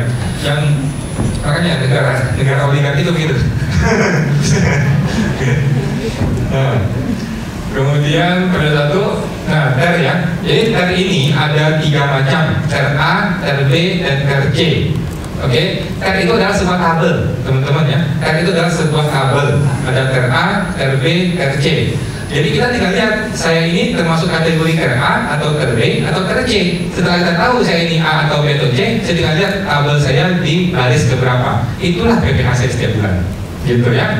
Jadi TER A, B, C dibedakan dengan PTKP. Oke, jadi TER A itu PTKP-nya TK0 dan TK1 dan K0, jadi 54 juta dan 58,5. TER B itu adalah TK2 dan K1, TK3 dan K2, 63 dan 67,5. TER C adalah K3. Pokoknya kita tinggal pilih kita ini ada di posisi mana, TER A atau B atau C. By the way, ini semua adalah urusannya kampus, urusannya si pemberi kerja, mereka yang akan menentukan ini, gitu ya, berdasarkan dari kartu keluarga kita biasanya. Kita kasih kartu keluarga, saya punya tanggungan sekian, saya menikah atau tidak menikah. Nah ini sudah dihitung otomatis oleh si pihak kampus, oleh pihak perusahaan pemberi kerja ya. Kemudian harian ini untuk pekerja buruh harian, kita nggak kena. Nah ini adalah TER A ya. Jadi teman-teman lihat nih. Contohnya teman-teman di sini bapak ibu mungkin ada yang TK0, artinya tidak menikah dan tidak punya tanggungan, dia masih single gitu. Gajinya berapa? Gajinya 15 juta 1 bulan, ya udah kena di sini nih nomor 16. Gajinya 15 juta, kenanya 6%. Udah selesai. Itulah yang dihitung ketika terima gaji Januari, Februari sampai November. Inilah perhitungannya. Sesimpel itu dan tidak terhindarkan teman-teman ya, tidak ada solusi lain, tidak terhindarkan. Oke, begitu di Desember dihitung ulang dengan metode PPh progresif yang seperti biasa. Nah, keselisihnya dibayar di Desember. Oke, jadi metode ini dibikin untuk mempermudah pihak perusahaan untuk menghitung pajak dan membayar pajak, dan untuk mempermudah kita juga ketika terima putih potong. Masalahnya adalah ketika Desember terjadi kurang bayar besar, itu yang jadi masalah, gitu ya. Tetapi tak terhindarkan. Negara juga tidak mau sampai motong kita kelebihan di awal, nanti malah repot. Tetapi kalau kurang potong di awal, ketika Desember gede, orang juga ngamuk gitu. Tapi ya, itu tak terhindarkan teman-teman ya. Kemudian di TER B, kemudian TER C. Nah, jadi kalau TER C itu tadi gaji 15 juta tuh, kalau gaji 15 juta di nomor 12, nomor 12 5%. Jadi kalau TER A kena 6%, TER C kena 5%, gitu karena dia punya PTKP yang lebih besar, gitu ya. Sebenarnya sangat-sangat simpel. Bapak Ibu ya, sangat-sangat simpel, tinggal dipotong aja. Memang ini perubahan sistem memang negara dalam rangka untuk menambah penerimaan pajak, memang gitu. Mau gimana gitu ya. Nah, ini contoh-contoh aja teman-teman ya. Bapak Ibu lihat saja, ini Tuan R bekerja pada perusahaan PT ABC ya, gajinya 10 juta, serta ada iuran pensiun 100.000. Nah, Tuan R menikah dan tidak memiliki tanggungan, berarti dia K0 ya. Jadi gaji 10 juta, biaya jabatan dikurangi dulu nih 5%, 500.000, kurangi uang pensiun dulu. Kenapa uang pensiun dikurangi? Karena uang pensiun nanti ketika pensiun akan kena PPh. Dapat 5,4. Ini namanya neto. Neto dikalikan 12. Ya, dapat segitu, kurangi PTKP setahun. Nah, PKP segini, PPh 21-nya 5% kali segini, kali nilai kena pajaknya. Oke, PPh 21 per bulannya dibagi 12. Ini metode lama, ya. Ini metode lama, teman-teman ya. Metode baru sebelah kanan. Metode baru, udah nggak usah pusing gini-gini. Pokoknya 10 juta dia di kantor berarti di ter A, kemudian 10 juta sekian persen, selesai. Gitu. Dia kenanya 2%, gaji 10 juta, tabelnya itu 2%, selesai, dapat beres. Gitu ya. Itu berlaku untuk Januari sampai November.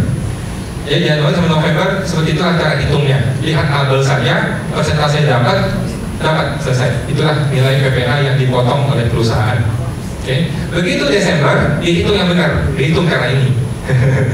Begitu Desember hitung cara ini, nilai pajaknya berapa setahun, kurangi dengan yang sudah dipotong dari Januari sampai November. Itulah PPh 21 masa Desember. Oke ya, betul. Oke. Kemudian perubahan skema perhitungan, oke. Itu tinggal dicek lagi ya, ini tinggal dibaca lagi aja. Oke. Nah, jadi PPh 21 ini ada 1001 cara ya, cara menghitungnya. Karena terlalu bervariasi, terlalu banyak variasinya. Makanya dibikin mudah. Gitu teman-teman ya. Dibikin mudah, dibikin simpel. Oke, ini subjek. Bapak Ibu tinggal baca aja. Ini semua teori. Nah, jadi pegawai itu ada pegawai tetap, ada pegawai tidak tetap, teman-teman ya. Ada lagi bukan pegawai. Ada 3 kategori. Pegawai dan pegawai tetap, pegawai tidak tetap, dan bukan pegawai. Jadi teman-teman kalau terdaftar sebagai karyawan tetap di UB, maka semua penghasilan di UB itu kategorinya adalah pegawai tetap. Nah, kalau teman-teman Bapak Ibu bekerja di UB, tapi mungkin ngajar di tempat lain, di Universitas A atau B atau C atau kursus atau apa, terima penghasilan atau jadi pembicara, nah itu namanya bukan pegawai. Nanti terima bukti potong, tapi bukti potong bukan pegawai. Gitu ya teman-teman ya. Oke, teman-teman kita baca aja ini. Intinya sih gampang. Ini semua tuh urusan kampus sebenarnya. Cara itu ini urusan kampus sebenarnya. Kita tuh cuma terima bukti potong, terima pemotongannya aja. Oke, ini contoh perhitungan lagi. Teman-teman kita baca aja. Oke, ini tidak tetap existing yang tidak tetap yang terbaru ini. Kalau tidak tetap ya. Nah, oke, ini juga normatif aja. Tidak tetap ya. Oke, bukan pegawai. Nah, ini bukan pegawai. Jadi Bapak Ibu selain dari bekerja di UB, kalau punya penghasilan di luar dari UB, kategorinya ini, yaitu bukan pegawai atau bisa juga disebut sebagai profesional atau pekerja bebas, istilah yang lebih umum pekerja bebas. Oke. Nah, jadi pekerja bebas ini cukup menarik karena hanya 50% saja yang kena pajak, gitu ya. Nah, kalau boleh tahu Bapak Ibu di sini ada nggak yang punya penghasilan di luar dari UB? Boleh ditanyakan? Oke ya. Tentunya dia Pak sebagai karyawan di sini juga punya penghasilan di luar, gitu kan? Nah, penghasilan di luar inilah yang mungkin Bapak Ibu nanti bisa menjadi penghasilan yang namanya bukan pegawai. Yang kena pajak itu hanya 50% saja, gitu ya, yang kena pajak. Oke, contoh bukan pegawai, ini dokter ya. Dokter, pengacara, dosen juga sama. Pokoknya pekerja bebas, orang-orang yang punya keahlian tertentu yang bekerja, tetapi dia tidak terdaftar sebagai karyawan tetap. Nah, itu namanya ini, kategorinya bukan pegawai atau pekerja bebas. Ini lebih enak, sebenarnya hanya 50% yang kena pajak. Bagus banget teman-teman ya, bagus. Oke, bukan pegawai dokter, ini cuma teman-teman tinggal baca ya. Jadi intinya dia akan dipotong dengan metode bukan pegawai yang 50% baru dikalikan dengan tarif dan tidak bersifat akumulasi tahunan seperti dulu. Oke. Subjek lainnya. Oke. Nah, ini contoh ya, teman-teman dengan lihat aja nanti. Oke. Ini tadi pertanyaan BP dari Ibu ya. Buat teman-teman mungkin ada pertanyaan juga, nanti tinggal disampaikan aja. Yang pertama, apa bedanya penghasilan ASN saat ini dibandingkan dengan non ASN? Siapa yang lebih besar pajaknya? Jadi intinya gini teman-teman, Bapak Ibu, untuk penghasilan Anda yang dari APBN yang bersifat final itu normal seperti dulu, ya APBN final. Untuk penghasilan yang di luar itu, yang dari APBN yang non final ataupun dari gaji kantor biasa, itu akan sama seperti non ASN. Jadi sama aja sebenarnya, tetapi kita masih diuntungkan karena masih ada sebagian yang final. Itu ya. Kita masih diuntungkan karena masih ada sebagian yang final, yang 5 atau 15%. Sedangkan yang lain itu semua sama aja dengan pegawai yang lain yang non ASN, sama aja dengan mereka. Yang kedua, ada A1, ada A2, tergabung ketika Desember. Nah, kenapa mesti dikalkulasi ulang di Desember? Padahal kan uang sudah dipakai gitu ya. Nah, di UB ada tabungan pajak. Nah, formula ini menurut saya bagus banget. Kenapa harus dihitung ulang? Karena metode TER itu metode yang salah, ya kan? Metode TER itu bukan metode yang benar untuk menghitung PPh progresif, ya kan? Yang namanya PPh progresif kan mesti dihitung biaya jabatan, kurangan biaya pensiun, kurangan PTKP, kemudian kalikan 12. Belum tentu 12 tuh, bisa aja dia bekerja cuma 10 bulan atau 8 bulan, ya kan? Berbeda-beda. Itulah metode yang benar, tapi disimplifikasi menjadi metode TER. Jadi metode TER ini untuk mensimplifikasi, tetapi bukan ini cara benar itu PPh 01. Cara yang benar adalah metode PPh progresif yang biasa yang kita lakukan di Desember. Itulah alasan kita perlu menghitung ulang di Desember. Ya. Nah, jadi alasannya adalah Januari sampai November itu kita masih dihitung dengan cara yang salah. Cara yang benar adalah di Desember, ketika dihitung dengan betul. Nah, di situ ada orang bayar masih kita bayar, gitu ya. Nah, mengenai uang sudah dipakai, kemudian dipotong besar di Desember, ini betul-betul jadi masalah. Ini betul-betul jadi masalah. Buat kita dosen, mungkin kita masih punya penghasilan yang oke gitu ya, dibanding dengan yang buruh. Gimana kalau buruh yang tiap bulan dipotong mungkin 75.000, begitu Desember dipotong 200.000. Itu kan gaji, itu kan uang makan, biaya makan satu keluarga dia selama 2 hari, contohnya. Itu bukan masalah. Gitu. Jadi si Jokowi itu ketika bikin ini nggak mikir dia kalau buruh gimana mas kena nanti. Betul Bu, itu bakal jadi masalah. Nggak cuma kita yang kena, buruh lebih parah kena. Gitu ya. Teman-teman, mohon maaf. Seperti itulah kondisi saat ini. Seperti itulah kondisi saat ini dan tidak negosiable. Tidak bisa dinegosiasi oleh pemerintah. Kalau mau GR silakan ya, silakan di GR kembali ke metode lama, itu bagus juga, boleh juga. Nah, banyak langkah yang panjang untuk GR ya. Jadi teman-teman tinggal lihat kesimpulannya, materi pada satu ada di situ ya, websitenya pajak.com/3010/2024.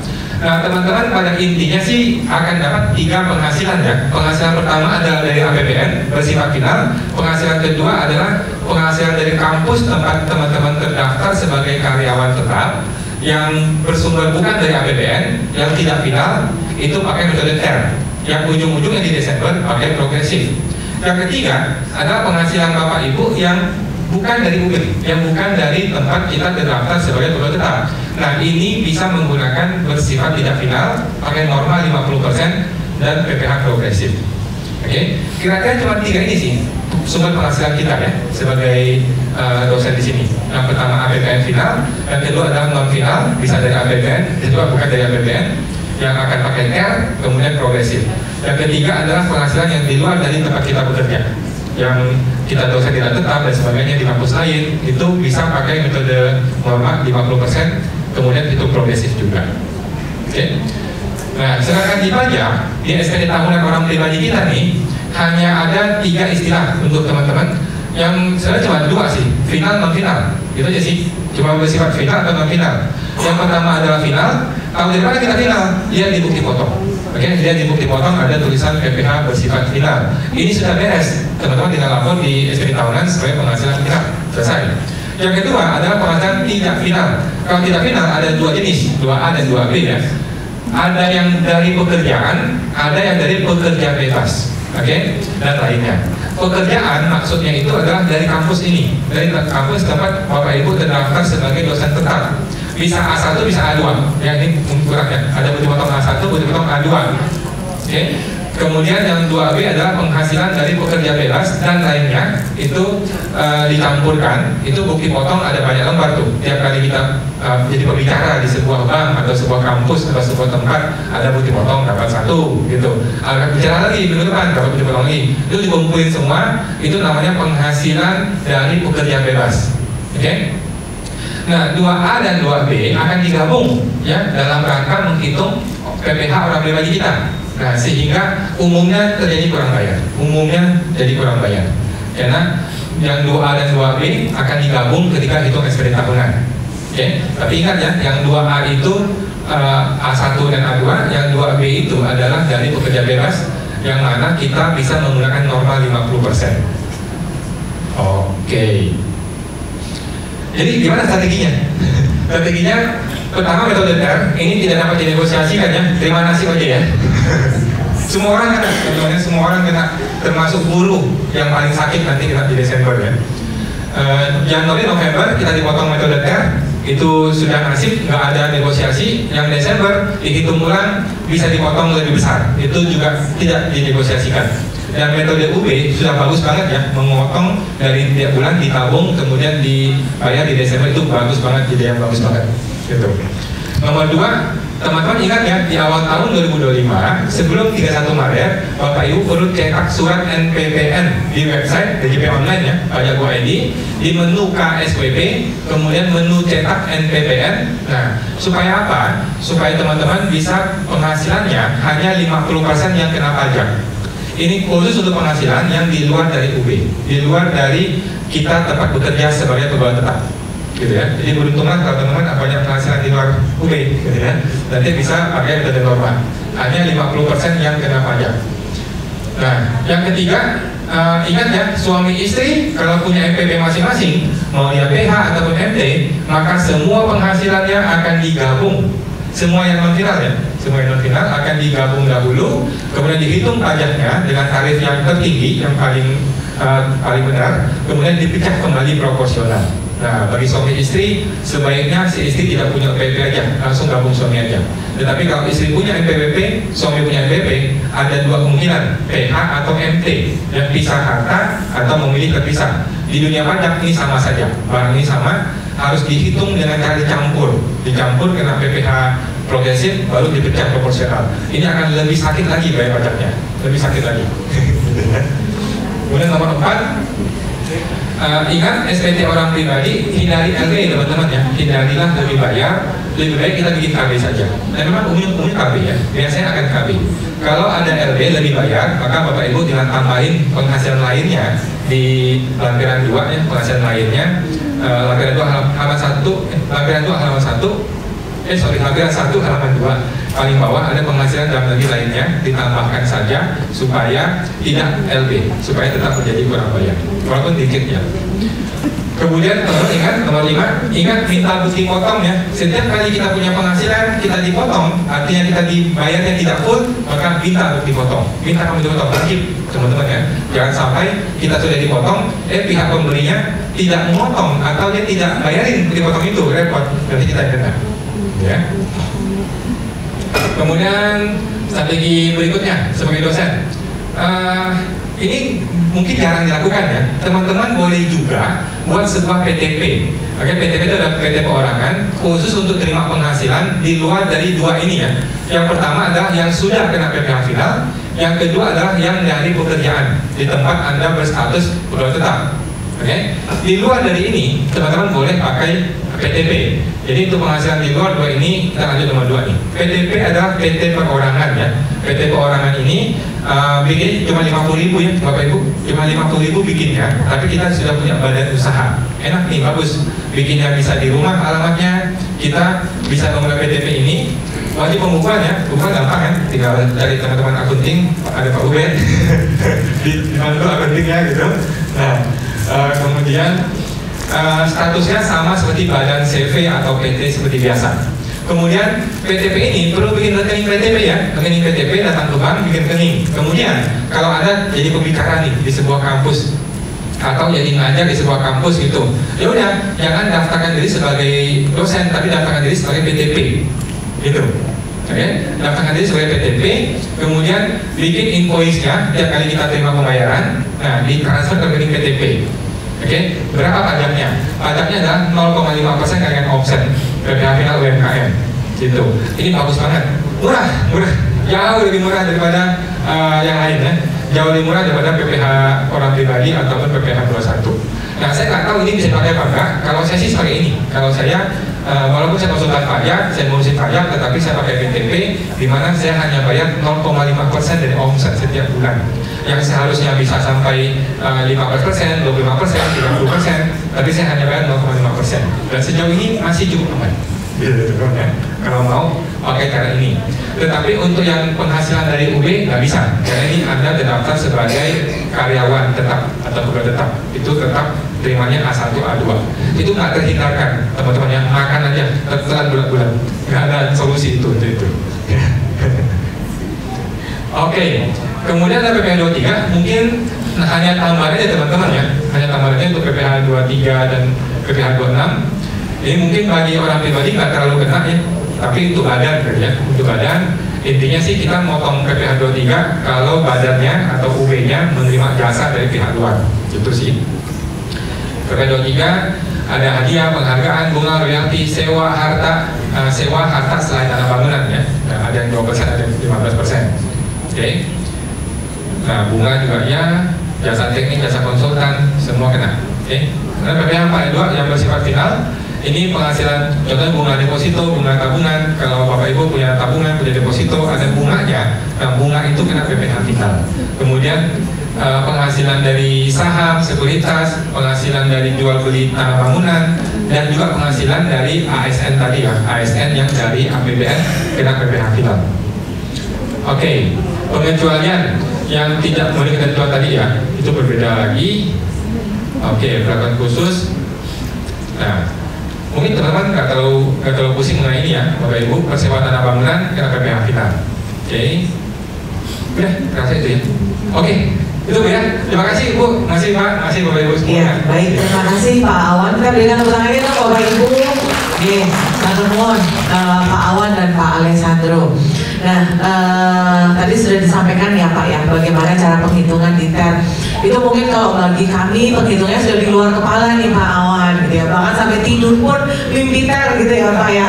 Karena sudah berdarah daging lah istilahnya, dengan ada peraturan baru itu yang memang penghitungannya seperti itu gitu ya Pak ya. Baik. Nah, ini kita sekarang masuk sesi diskusi ya Bapak dan Ibu sekalian. Tadi kalau sempat disampaikan oleh Pak Awan, tadi ada PT perorangan ya Pak ya.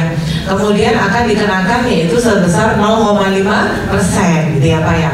Nah, kalau pengenaan 0,5% ini nggak ada batas waktunya ya Pak ya. Nah, itu dia. Jadi artinya Bapak dan Ibu sekalian, jika bentuknya ini adalah persekutuan gitu ya, jadi CV, firma, kongsi itu masih 4 tahun. Kalau dia PT berarti 3 tahun ya Pak, orang perorangan 7 tahun. Jadi ada batas maksimalnya juga pakai 0,5%. Nah, tadi beberapa opsi yang disampaikan adalah tadi membentuk PT perorangan ya Pak ya. Kemudian setelah itu kalau misalnya terjadi lebih bayar, kalau bisa diubah jadi kurang bayar ya Pak ya. SIM salami berubah gitu ya, jadi kurang bayar. Nah, baik Bapak dan Ibu sekalian, barangkali ada yang ingin ditanyakan, didiskusikan dengan Pak Alessandro atau Pak Awan, monggo. Ya, dari yang mana? Pak Andi. Silakan Pak Andi. Pak Andi ini kebetulan salah satu di kepegawaian kami, Pak Awan gitu ya. Jadi banyak hal tahu gitu ya kepegawaian di kami. Silakan Pak Andi. Ya, terima kasih Bu Murin. Yang ingin saya tanyakan, apakah ada strategi yang perlu dilakukan oleh UB? Mengingat penghasilan di UB ini fluktuatif. Jadi ada bulan-bulan tertentu yang ada seperti pembayaran insentif, terus rapel gaji, kenaikan pangkat, KGB, tunjangan keluarga, jabatan fungsional. Ini yang menyebabkan tingginya TER yang didapat oleh Bapak Ibu. Jadi semisal di bulan Februari penghasilannya hanya 7 juta dengan batas 6,6 juta, jadi sehingga pajak TER-nya hanya 0,5%. Sedangkan di bulan Maret ketika ada rapel passing, terus ada pembayaran remunerasi yang tiap 3 bulan, itu menyebabkan pajak TER-nya menjadi sampai 8%, 2 kali lipatnya, bahkan bisa 4 kali lipatnya. Nah, apakah ada kalau di BUMN sih enak ya, dari Januari sampai misal sampai Oktober gitu, mereka single salary, jadi terimanya berapa, untuk pemotongan TER-nya dia akan rata sehingga di akhir tahun akan sesuai. Ini saja yang saya alami, saya sebagai pegawai tetap non PNS sampai bulan 10 ini saja semenjak UB menerapkan TER ini sudah lebih bayar kurang lebih sekitar 800 dari perhitungan progresif yang dihitung seperti tahun lalu. Itu tiap bulan, jadi pergeserannya sudah lebih bayar. Nah, kapan sih waktu perhitungan penyesuaian pemotongan pajak itu bisa istilahnya diklaimkan? Karena kalau potong biasanya lebih mudah daripada istilahnya nantinya pengembalian, karena negara kan juga tidak istilahnya tidak mengembalikan tapi mengkompensasi di tahun berikutnya. Sedangkan nilai uang yang dipotong yang tertahan itu dengan tahun berikutnya itu sudah berbeda. Baik, kita lanjutkan ya. Nah, ini pertanyaannya adalah ada 2 poin nih Pak Awan dan Pak Alessandro ya. Jadi yang pertama, kalau di kita itu kan tidak single salary ya Pak ya. Jadi ada gaji yang di awal bulan, nanti ada juga yang TGP menjelang akhir-akhir bulan gitu Pak. Kemudian ada lagi penghasilan yang 3 bulan sekali, yaitu remut gitu ya Pak ya. Beda tadi dengan BUMN yang mungkin besarannya sama dengan kita gitu ya, bahkan lebih gitu ya mungkin barangkali, tetapi single salary nih Pak, jadi sekali gitu kan ya. Nah kemudian dengan itu gitu ya, dengan kita penghasilan kita yang berbagai tanggal tadi itu ya Pak ya, ini menyebabkan akhirnya pergerakan tarifnya pun juga berubah gitu ya, pajak tiap bulannya gitu kan. Nah ini bagaimana nih Pak menghadapi ini gitu kan ya?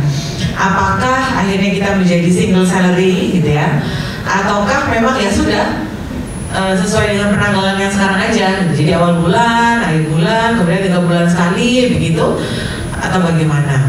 Kemudian tadi pertanyaan kedua adalah seperti case-nya Pak Andi tadi adalah belum di akhir tahun udah lebih bayar gitu kan, berarti harus sudah siap nanti menerima surat cinta gitu ya Pak Alessandro ya. Nah maka apa yang harus dilakukan gitu kan? Apakah Pak Andi ini nantinya kalau mendapatkan surat cinta pemeriksaan dari KPP gitu ya, harus datang ke KPPK, ataukah ya udah menentukan aja dikompensasi ke bulan berikutnya misalnya, atau bagaimana? Nah monggo silakan Pak Awan terlebih dahulu. Gitu ya, oke dulu. Terima kasih Pak. Jadi yang pertama adalah mengenai TER. Lagi-lagi TER itu adalah sesuatu yang non-negotiable. Negara tidak kasih opsi ke kita, nggak bisa pakai opsi yang lebih dulu, yang kemarin, yang dulu dengan alasan itu lebih adil, nggak bisa. Pajak negara tidak kasih opsi itu. Oke. Kemudian terjadi gejolak TER ya. Gejolak TER ketika gaji saya rendah, TER-nya lebih rendah. Ketika dapat rapel atau bonus tiba-tiba TER-nya tinggi. Padahal kalau saya hitung setahun harusnya nggak segini, kan gitu. Nah, Bapak Ibu, ini terjadi pada semua orang. Nggak cuma kita, nggak cuma UB, tapi semua orang. Memang betul kalau di perusahaan yang lebih stabil gejolak gajinya akan lebih stabil TER-nya. Dan kalau yang kayak kita ini ada gejolak lebih tinggi di bulan tertentu akan mengalami hal seperti ini. Ini tidak terhindarkan, dan memang akan terjadi seperti itu. Kalau kita mau minta keadilan, carilah ke DPR, bukan ke UB. UB hanya menjalankan aturan saja. Kemudian memang waktu itu ada isu ya, waktu ini kan menjelang Juli kalau salah dibikin aturan ini, ada isu bahwa Jokowi itu lagi pengen mengentertain para buruh gitu ya, supaya tahun depan lu dipotong lebih kecil gitu nih, dipotongnya lebih kecil, lebih murah. Tapi dia tidak mempertimbangkan di Desember 2024 akan meledak dia punya ini. Jadi buruhnya enak di depan, menderita di Desember, tapi yang kita nih, kayak bapak-bapak ini kelas menengah, kita ini justru berat di pertengahan tahun, karena setelah kita hitung malah jadi LB, gitu kan? Jadi yang pertama adalah ini non-negotiable, nggak bisa dihindarkan. Dan apakah mau dibikin single salary? Boleh juga. Kalau UB bisa membuat strukturisasi gaji yang lebih baik supaya lebih stabil tiap bulan, boleh juga kalau memungkinkan. Gitu. Tapi kalau nggak memungkinkan, ya udah kita hanya dari aturan dari pemerintah. Ketika saatnya tergede, ya tergede. Ketika saatnya terturun, ya terturun. Gitu. Kalau penginputannya semisal dalam satu waktu gitu, apa diperbolehkan Pak? Maksud Bapak? Jadi semisal nih insentif 3 bulan inputkan dihitungnya tiap 3 bulan, lalu diinputnya di tiap bulan, diperbolehkan? Nah, yang lain tidak diperbolehkan. Karena negara tidak bodoh ya. Kalau itu diperbolehkan, semua orang akan lakukan dan tadi nggak ada gunanya lagi. Gitu kan? Jadi negara tidak bodoh, orang banyak tidak bodoh. Kalau kita gituin, nanti dia tanya kapan pembayarannya? Kalau bayarnya tiap bulan sih bisa, tapi kalau bayarnya di rapel untuk 1 bulan, tapi kita jurnalnya di 3 bulan gitu kan? Berarti penginputan istilah insentifnya jadi tiap bulan. Bapak ngomong gitu tadi? Loh, enggak. Maksudnya insentif yang biasanya dihitung tiap 3 bulan, berarti harus dihitung tiap bulan kan? Supaya rata ininya. Betul gitu. Diperbolehkan kalau itu. Dibayar tiap bulan? Dibayar tiap bulan. Nah itu boleh. Kalau dibayar tiap bulan, di insentifnya dihitung tiap bulan, itu bagus, itu betul. Itu boleh kalau bisa dilakukan. Nah, tapi kalau sifatnya THR, bonus kan agak susah. Tahun sekali. Jadi ada tuh orang punya ide, gimana kalau THR-nya saya pecah menjadi beberapa bulan? Oh, kalau gitu mau THR mau dipecah 12 bulan ke depan. Berarti kecil dong yang didapat sekarang. Kan belum tentu dia masih kerja 6 bulan lagi. Mending dapat sekarang dong. Gitu. Jadi silakan diatur oleh kampus. Kalau memang memungkinkan dibayar tiap bulan, itu bagus. Itu lebih stabil. Tapi kalau si pegawainya nggak mau, saya maunya dapat sekarang, ya juga susah, gitu kan? Nanti kembali ke kampus kalau memang bisa, sebisa mungkin dibikin lebih stabil. Kemudian mengenai LB, jadi sebenarnya LB itu tidak masalah bagi si karyawan, hanya saja itu dia dipotong lebih awal lebih gede, tetapi ketika dihitung Desember akan ditransfer balik, dikembalikan. Itu kewajiban dari pemberi kerja. Nah, memang tidak adil nih bagi si kampus nih. Jadi si kampus ketika sudah dipotong-potong, ternyata lagi potong, maka kampus harus kembalikan uangnya di Desember. Transfer balik uangnya kepada si karyawan, si pegawai, tetapi uang dari negara nggak balik. Kayak gitu Pak ya. Uang dari negara nggak balik, sehingga kampus menderita karena ada LB ini yang bisa nanti dikompensasikan untuk karyawan lain di masa Desember atau di bulan depannya Januari. Tetapi anyway nanti akan terpotong lagi kok, untuk beberapa bulan berikutnya akan terpakai lagi LB ini. Gitu. Jadi bagi karyawan nggak rugi, cuman jeda waktu aja di Desember dia mesti dibalikin duitnya. Berarti untuk perhitungan yang PTKP misal seperti saya kawin 3 anak 72 juta di akhir tahun itu masih tetap berlaku? Masih. Oke. Terus tunjangan jabatan sebesar berapa persen? 5% itu juga masih berlaku. Masih gitu. Berarti itu yang menjadi PTKP. PTKP tadi ya, jabatan tambah tunjangan jabatan. Itu kan jadi akumulasi jadi PTKP. Betul. Nah sisanya lebihnya baru PKP kena progresif 60 juta kena 5%. Betul. 190 juta tambahannya itu kena 15%. Yes. Dan seterusnya. Yes. Seperti itu. Betul. Berarti nanti di Desember baru perhitungan untuk feedback lebih bayarnya itu tadi ya. Betul. Betul. Gak masalah sih, kalau lebih bayar kita dikembalikan uangnya. Nah kalau LB yang takutnya LB gede orang yang nggak senang, gitu sih. Itu kalau buruh kena tuh. Nah itu dari Bu, saya itu mungkin dari Pak Rey. Iya, pendapat mungkin Pak. Ya, terima kasih pertanyaannya. Tadi mungkin yang cukup menarik dari yang disampaikan oleh Pak Awan tadi, memang sebisa mungkin bagaimana pemberi kerja mengkondisikan ya, bisa nggak ini dilakukan. Jadi contohnya tadi ya, antara jurnal dengan transaksi yang sebenarnya ya. Kalau memang itu bisa dilakukan, tentu DJP mengetahui kan dari laporannya. Kalau hanya dicatat tapi tidak dilaksanakan, itu menjadi persoalan ya. Karena pajak mengenal yang namanya kebenaran material, bukan kebenaran formil. Ya, ini harus kita pahami. Ya, jadi tapi kalau kemudian tadi dibayarkannya dicatat tiap bulan, dibayarkannya tiap bulan, ya itu nggak ada masalah, begitu ya. Karena sesuai dengan keadaan yang sebenarnya. Ya, tapi masalahnya bagi pemberi kerja, apakah memberikan itu menguntungkan atau tidak? Tadi contohnya tadi mengenai THR, ya. Kalau dibayar di depan kemudian nggak kerja lagi kan perusahaan punya pertimbangan-pertimbangan lagi. Ya. Nah, kemudian tadi berkaitan dengan TER, tadi saya sudah sampaikan di awal bahwa yang punya beban itu adalah PT NBH. Ya, ketika dia harus mengembalikan. Kalau negara tinggal mengkompensasikan, apalagi tahun ini diprediksi penerimaan pajak itu shortfall, Pak. Ya, jangankan Bapak melakukan itu, mengajukan permohonan pengurangan sanksi saja kemungkinan besar ditolak. Kalau restitusi udah pasti ditolak. Apapun alasannya, ya Bapak punya argumentasi 100 halaman juga pasti ditolak. Kenapa? Karena ada kepentingan yang lebih urgent, Pak. Ya, nah ini yang harus kita pahami. Kadang-kadang ketika kita mengajukan permohonan pengurangan sanksi atau permohonan restitusi, kita menganggap itu kan hak kami sebagai BP. Ya betul, tapi negara kan lagi nggak punya duit. Terus bayarnya pakai apa? Ya kan? Nah ini loh. Jadi memang betul kalau kita bicara hak dan kewajiban betul, tapi itulah faktanya. Kalau kita bicara pengembalian dari kas negara. Nah, kemudian tadi Pak Wan sudah mengatakan di akhir tahun itulah beban berat bagi si pemberi kerja. Dalam hal ini adalah UB atau perusahaan. Ya. Nah, tapi yang menarik pertanyaan tadi dari Ibu Moderator adalah bagaimana kalau nanti SPT-nya menjadi LB? Jadi kalau LB TER itu nggak ada masalah. Yang menjadi masalah kalau di SPT-nya, SPTOP-nya di bulan Maret itu LB. Nah, itu berpotensi juga untuk diperiksa.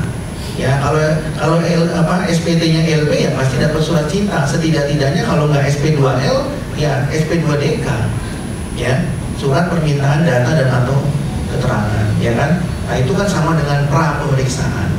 Bisa nggak dipertanggungjawabkan LB-nya? Kalau tidak bisa dipertanggungjawabkan ya tim pemeriksa AR dan Kasiwaskon akan lanjutkan kepada pemeriksaan.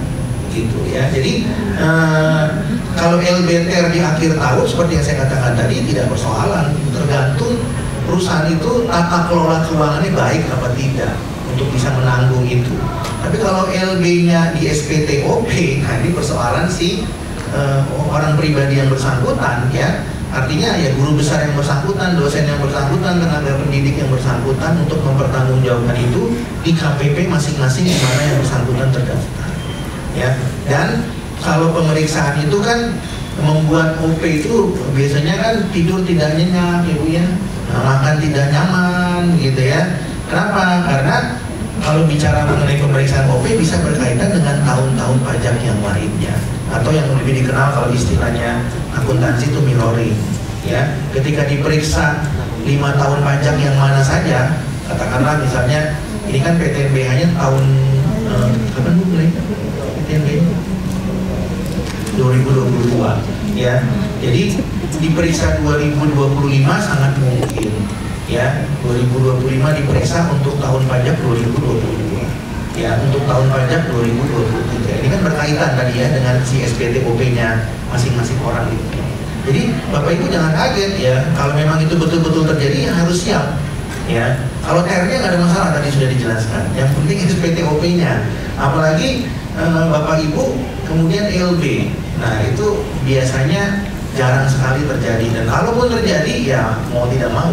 Kalau Bapak Ibu cukup beruntung SP2DK, kalau kurang beruntung langsung SP2L. Apa itu SP2L? Surat pemberitahuan pemeriksaan lapangan. Ya, kalau SP2DK masih inilah. Ya kalau dia bisa diyakinkan udah selesai, case is closed. Tapi kalau nggak bisa diyakinkan, naik statusnya ke SP2L. Ya, nah jadi itu tahapan-tahapannya. Nah, oleh karena itu saran kami kepada Bapak Ibu adalah ketika nanti sudah selesai pengembalian TER di akhir tahun bulan Desember, maka harus dipersiapkan SPTOP-nya di bulan Maret tahun 2025 dengan baik, dengan mengantisipasi segala macam kemungkinan. Ya, jadi saya mau sampaikan Bapak Ibu kalau bicara pajak ya, jangan dihindari, tapi harus dihadapi. Karena itu tidak mungkin dihindari, nggak mungkin. Maka edukasi kami itu kami selalu lakukan kepada semua WP yang jumlahnya 70 juta orang. baik itu OP maupun badan. Karena apa? Karena pajak tidak bisa dihindari, yang bisa dihadapi.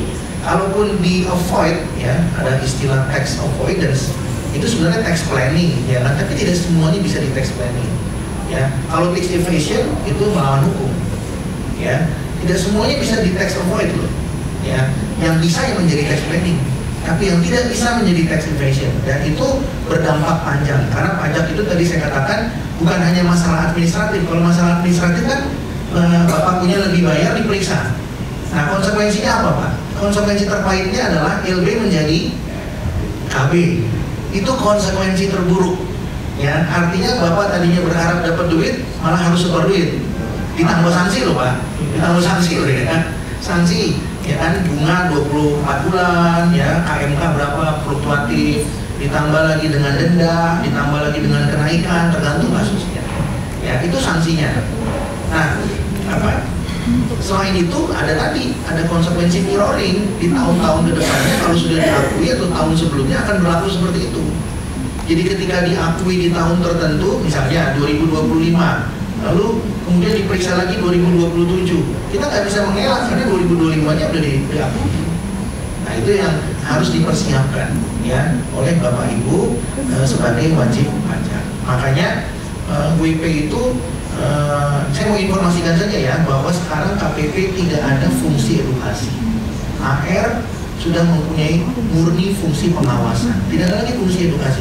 Jadi Bapak Ibu yang harus mencari tahu, ya, di PMK 45 sudah diatur fungsi AR itu bukan lagi edukasi, tapi lebih kepada pengawasan dan pengawasan dan pengawasan. Kenapa? Karena target pajak terus meningkat, Bapak Ibu. Dia tidak pernah menurun, terus akan meningkat. Ya. Jadi itu yang saya bisa sampaikan. Persiapannya untuk SPT OP di bulan Maret tahun berikutnya. Itu. Terima kasih. Oke, baik, terima kasih Pak Alessandro. Jadi kalau boleh menarik benang merahnya adalah kan memang kalau SPT ini sifatnya self assessment ya Bapak dan Ibu sekalian. Jadi terkait dengan apa saja yang dilaporkan di SPT Bapak dan Ibu sekalian, apa saja penghasilannya, kemudian apa saja aset yang dimiliki, termasuk utang piutang kan juga harus dituliskan di SPT ya. Nah itu sebenarnya pada saat kita mengisi SPT itu sudah lepas dari tanggung jawab UB Bapak Ibu sekalian. Itu sudah menjadi tanggung jawab pribadi Bapak dan Ibu sendiri. Sehingga pada saat nanti misalnya terjadi kurang bayar ataupun juga lebih bayar, itu sudah menjadi tanggung jawab Bapak dan Ibu masing-masing.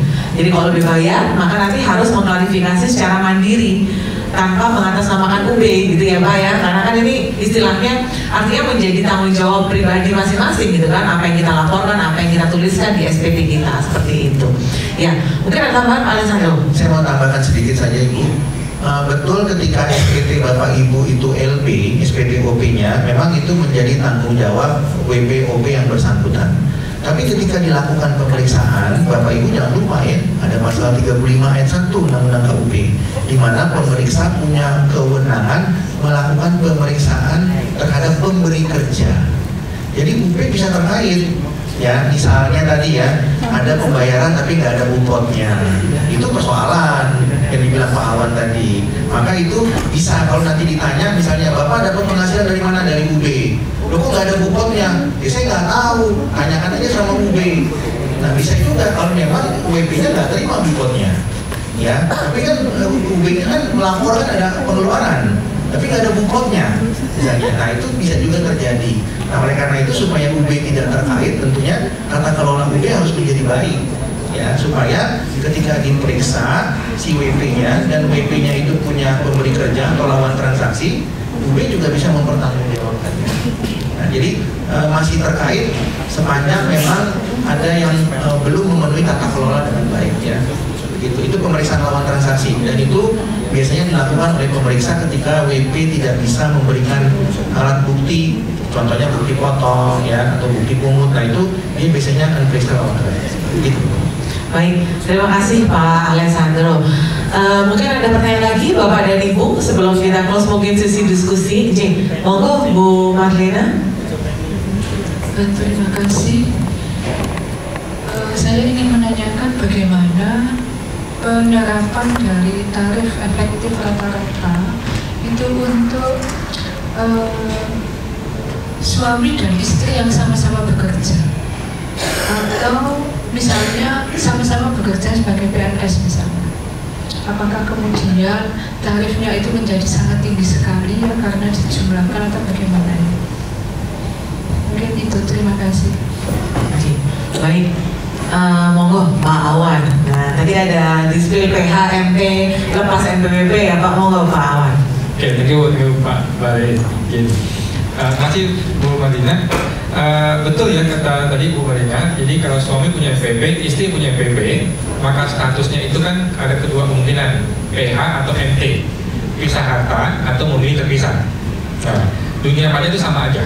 Jadi pisah harta itu maksudnya ibu dan suami punya perjanjian pisah harta sebelum menikah. Kalau MT artinya tidak ada perjanjian pisah harta, tetapi kami memilih untuk terpisah.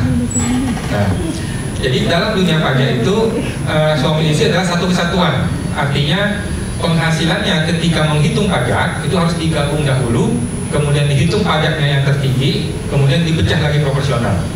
Contohnya gini, ibu punya penghasilan 200 juta, suami 200 juta. Contohnya, di ibu kan, ibu dipotong di level ke 200 juta, potong PTKP kan, level kedua ya, 15%.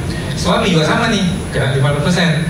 Tetapi ketika ngitung SPT tahunan, digabung menjadi 400 juta, kena level 3, yang 25%. Nah, kena level 3, dihitung dulu berapa nilai PPH-nya, baru dipecah lagi. PPH ini dipecah 2. Nah, setelah dipecah 2 ini dikurangkan dengan yang sudah dipotong oleh kampus masing-masing.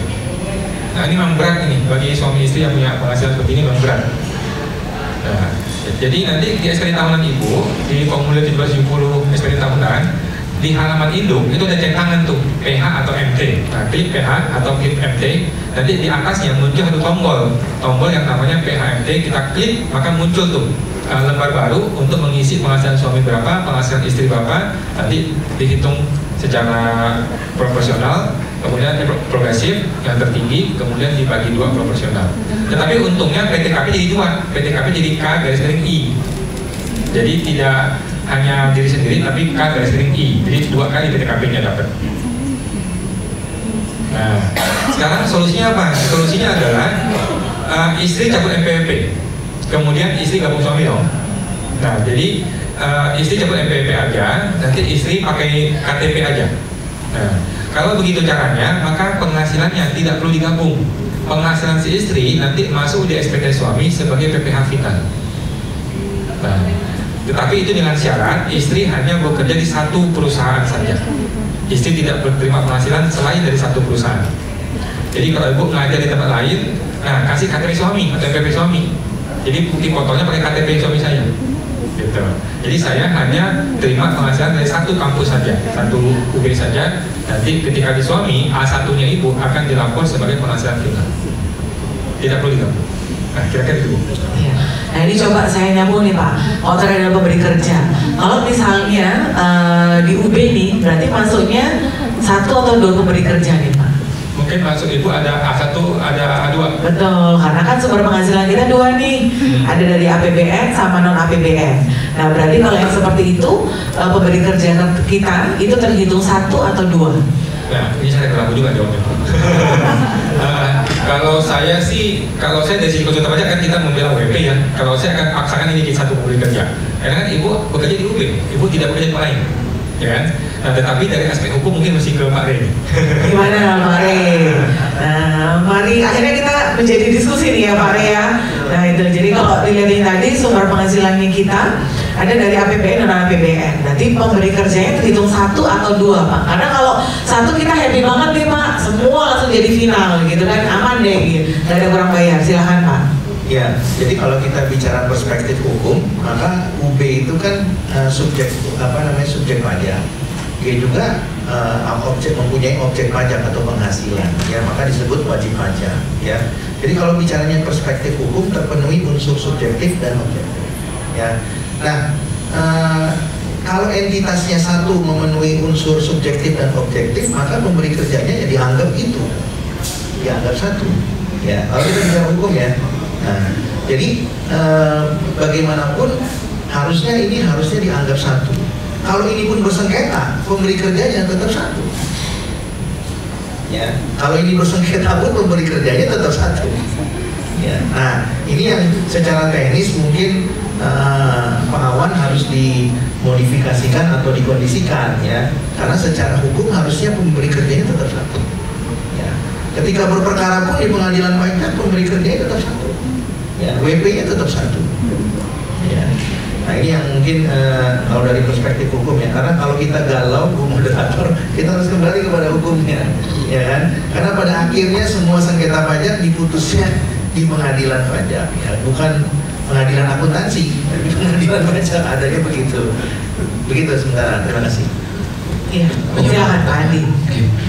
Yang tadi suami istri digabung itu PTKP-nya jadi berapa kalau anaknya 3? 72 ditambah 54. Jadi 54 nya 2 kali. Oh, oke. Ya betul ya. Ya, 72 tambah 54.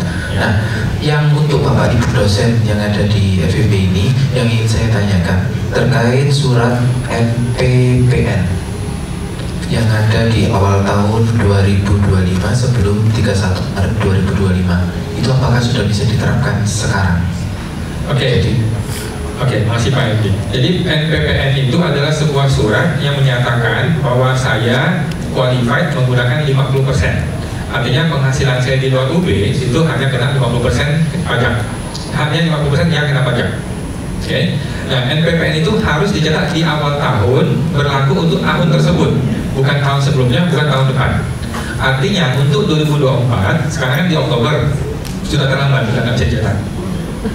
Jadi untuk tahun pajak 2024 NPPN sudah nggak bisa cetak. Nanti Januari cetak itu untuk 2025. Nah, gimana 2024 sekarang? Nah, 2024 tetap bisa pakai norma, tetapi karena tidak ada surat NPPN yang harusnya 50% menjadi 62,5%. Jadi pakai tabel 2, lampiran 2 dikali 17 tahun 2015. Kalau punya norma, punya surat norma, pakai lampiran 1 yang 50%. Kalau tidak ada surat norma, pakai lampiran 2, 62,5%. Tapi kalau WPP saya hajar aja 50%. Jangan ketahuan, jangan dipanggil. Tapi kalau dipanggil kita kalah. Berarti tiap tahun Bapak Ibu dosen di sini wajib di awal tahun itu membuat surat NPPN ya. Kalau ketika istilahnya misal Bu Furi ada menjadi narasumber di UNAIR, terus memberikan pelatihan tentang ini dan lain sebagainya, berarti beliau harus punya surat NPPN ya setiap tahunnya. Menurut saya wajib. Jadi kalau kita sudah cetak tapi nggak kepakai, nggak apa-apa. Daripada kita nggak cetak tapi sudah bulan April tiba-tiba ada penghasilan tempat lain, kan sayang. Nah, jadi kalau saya tuh di agenda saya awal Januari tanggal 3, tanggal 4 yang pertama kali saya lakukan adalah mencetak NPPN seluruh klien saya. Gitu, NPPN yang pertama kali kita cetak di awal tahun. Karena itu termasuk golongannya dokter ya. Dokter, pengacara, dosen, konsultan, pekerja bebas. Hebat, hebat. Oke, teman-teman. J. Ada lagi Bapak dan Ibu. Jadi kalau UB itu berarti masuknya ke satu pemberi kerja. Nathan. Begitu. Jadi saya langsung melirik ke sebelah kiri saya. Karena kebetulan sebelah kiri ini ada Direktorat Keuangan dan Pajak J. Pak Lulut dan Bu Marta, gitu ya. Kita sering diskusi dan berpusing bersama ya, Bapak Ibu terkait dengan pajak. Mungkin Pak Lulut atau Bu Marta ingin menanggapi barangkali terkait dengan tadi status dari UB ini berarti terhitungnya satu atau ada pemberi kerja. Mengingat UB ada 2 NPWP ya. J. Monggo.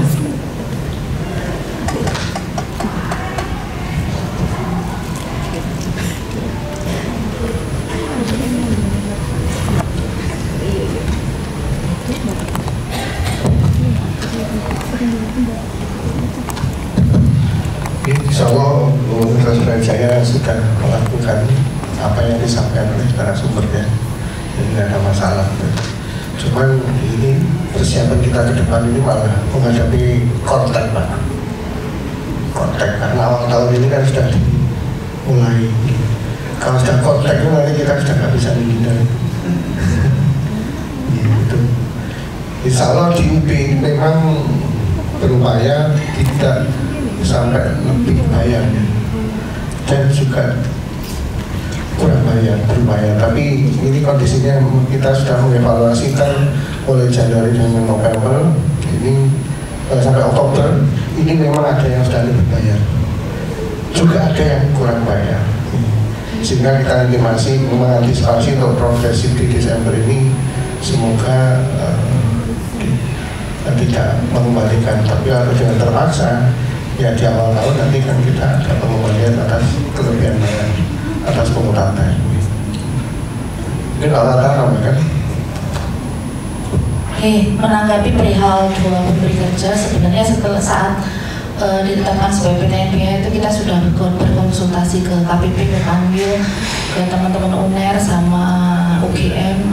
Artinya kalau dua pemberi kerja kan konsekuensinya bagi PNS ya, kalau non PNS kan bukti potongnya hanya A1 dan itu sudah clear pasti tidak akan mengalami yang PNS alami, karena PNS kan menerima bukti potong A1 dan A2.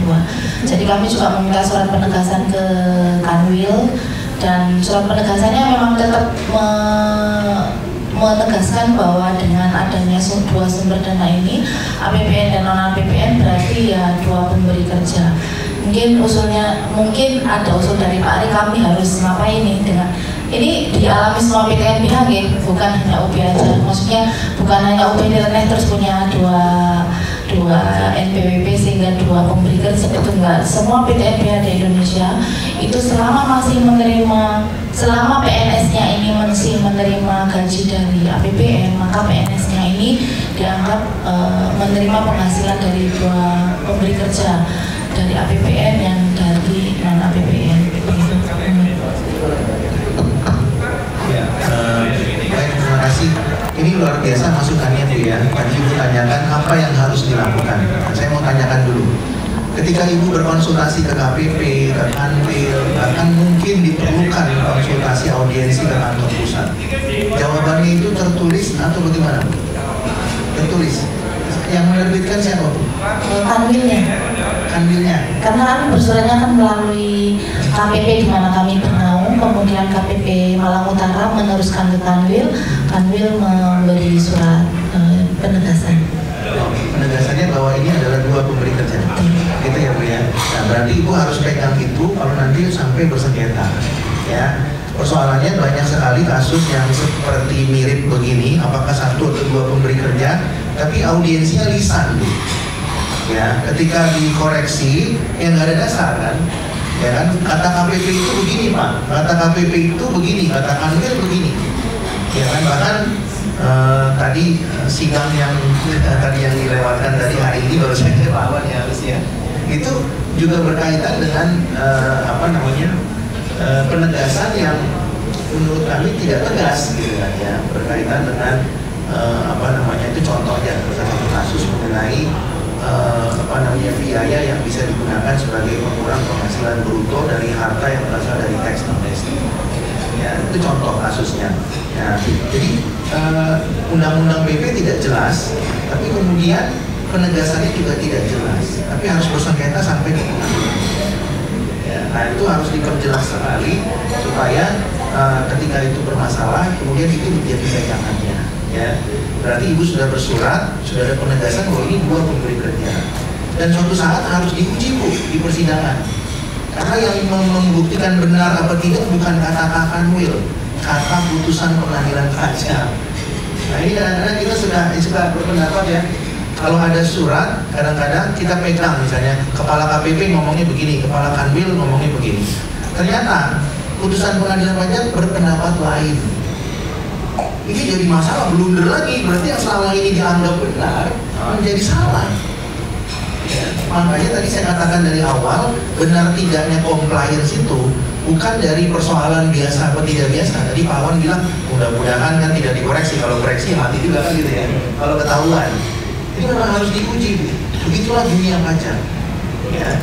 Jadi kita menganggap selama ini yang kita pahami itu benar, tapi putusan pengadilan tidak mengatakan begitu. Nah itu yang kemudian menurut saya selalu menyarankan perlu sesekali untuk menguji itu. Kita nggak berharap ada sengketa, tapi supaya ada pembuktian itu yang sebenarnya.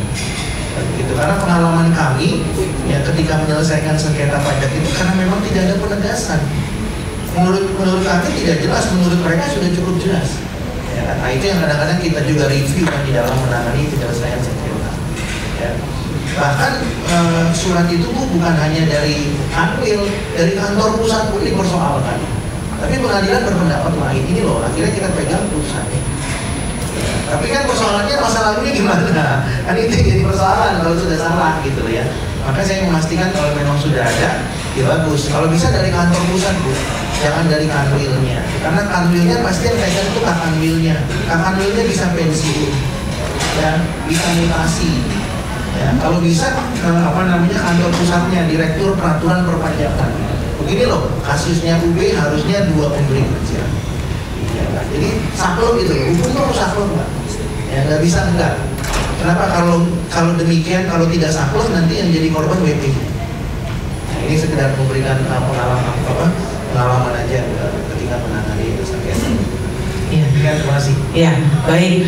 Berarti kalau begitu kembali tadi ke pertanyaannya Ibu Marlina ya Pak Awan. Berarti kalau salah satu nih, misalnya jenengan tadi ya Bu ya case-nya bekerja di UB, begitu ya, berarti penghasilan atau pajak yang telah dipotong ya dari penghasilan nama Ibu Marlina itu tidak bisa nanti menjadi final kan seperti itu karena Ibu Marlina memperoleh penghasilan dari 2 pemberi kerja, begitu ya Pak. Nah sehingga pertanyaan berikutnya adalah strategi apa yang harus dilakukan oleh Ibu Marlina?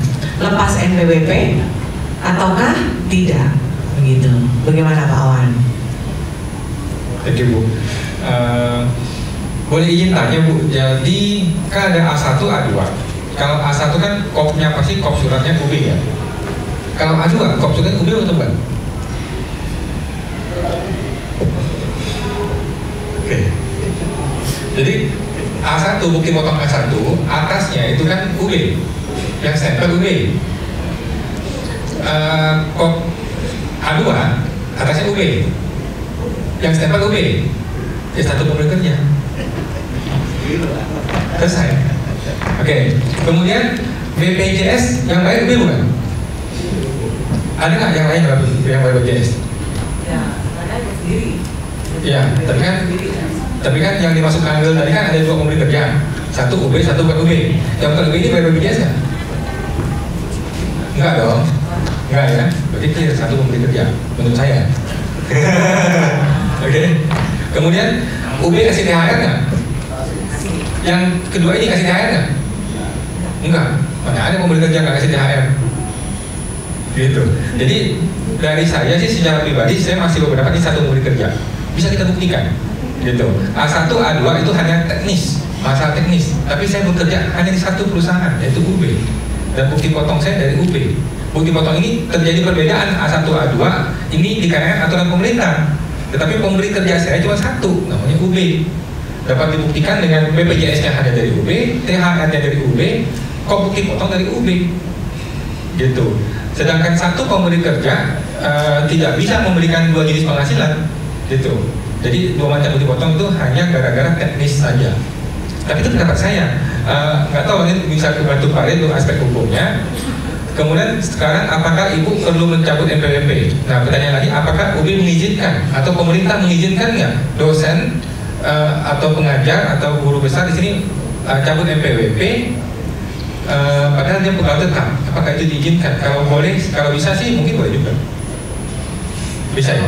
Berarti pakai NPWP suami? NPWP suami. Ya, kemungkinan nggak bisa. Kemungkinan. Ya, setahu saya memang gitu. Kalau PNS kayaknya nggak bisa. Harus mungkin dulu. Nah, mungkin kembali ke aspek hukum, kembali ke Pak D.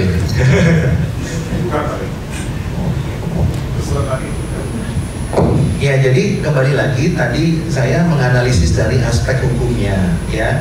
Nah, kalau itu sudah dapat jawaban, maka saran kami Bu disampaikan kendala-kendalanya dan diberikan jawaban juga dengan dasar hukum yang jelas. Ini loh kendalanya, pendapat hukum kami itu begini. Tapi mohon berikan penegasan dari aspek hukumnya kantor pusat itu seperti apa. Tapi harus disampaikan kendalanya karena mereka juga tidak sampai sedetail itu. Mereka juga sebenarnya pihak yang berperkara di pengadilan. Ya, jadi dia bukan pemutus, pemutusnya hakim. Ya, kalau kita berperkara sebagai WP kan lawannya lawan Direktur Jenderal Pajak. Dia adalah pihak yang menjadi yang berperkara. Jadi ketika dia membuat satu keputusan, ya itu betul-betul harus dikaji dengan cermat. Artinya apa? sampaikan sesuatu, fakta, fenomena atau kasus yang seperti ini. Pendapat DJP itu seperti apa? Jangan hanya meminta penegasan sekedar, oh ya PT NBH berlaku begini-begini sejak kami begini, mohon penegasan. Tapi harus diberikan tadi contoh-contoh yang tadi itu. Ini loh, pemberi kerjanya hanya memberikan kepada misalnya tadi A1, A2-nya sama, kop suratnya, stempelnya begini, diceritakan semua secara detail supaya mereka bisa mengkaji. Kalau perlu audiensi Bu dengan Direktur Peraturan Perpajakan Kantor Pusat, ya, biar mereka mikir karena mereka digaji oleh UB juga sebagai WP, ya. Nah, jangan terburu-buru karena kalau sampai salah dia juga akan lepas tangan Bu. Ya kan direkturnya nggak jadi direktur terus, pensiun. Ya, tapi UB kan tetap jalan terus bisnisnya, ya pekerjaannya. Jadi harus pasti. Kalau perlu audiensi, gini loh Pak, kasusnya gini, menurut Bapak gimana? Pakai dasar hukum apa Pak? Kalau begini gimana Pak? Kalau THR-nya 1 gimana Pak? Kalau BPJS-nya 1 bagaimana Pak? Nah itu harus disampaikan supaya mereka berpikir kritis. Kalau cuma hanya, ya maaf ya, selembar atau 2 lembar surat permohonan penegasan, ya dengan sederhana mereka mengatakan 2 NPWP, 2 pemberi kerja. Tapi kan tidak ada potensi kasus yang muncul di situ Bu. Jadi harus diperjelas gitu ya. Diperjelas. Bapak Ibu nanti bisa lihat, saya kalau di lapangan sering dipanggil Pak Ray, bisa lihat nanti YouTube kami Ray & Co Jakarta Attorneys & Law. Segitu banyaknya kasus pajak di Indonesia. Ya, apakah kemudian Direktur Jenderal Pajak bisa membantu WP ketika menjadi kasus? Enggak Bu, karena tidak Bapak dan tidak Ibu ya. Kenapa? Karena mereka menjadi pihak ya dalam berperkara. Jadi saran kami adalah perjelas semua keadaan itu supaya jangan sampai salah. Karena secara perspektif hukumnya nggak pas tuh, ya nggak pas. Tapi kalau dari NPWP iya sederhana sekali, ada 2 NPWP 2 pemberi kerja, begitu ya. Tapi nggak pas itu dari aspek hukumnya. Begitu, terima kasih. Iya, baik, terima kasih tambahannya Pak Ray gitu ya. Berarti jangan di PHP ya Pak ya, WPWP ini kan segera diberi kepastian gitu ya Pak ya. J, baik, begitu ya Pak. Jadi kalau WP-nya sama-sama ASN gitu suami istri, maka tidak bisa lepasin PWP ya kan. Tapi misalnya salah satunya non ASN dan memang dari satu pemberi kerja, jadi misal yang suami ini dosen, yang istrinya guru. Nah kalau guru kan udah jelas tuh dari satu pemberi kerja gitu ya Pak ya, sehingga mendingan lepas NPWP sehingga penghasilan istri menjadi final gitu kan, sehingga tidak perlu dihitung dengan mekanisme PHMT tadi, itu yang lebih menguntungkan.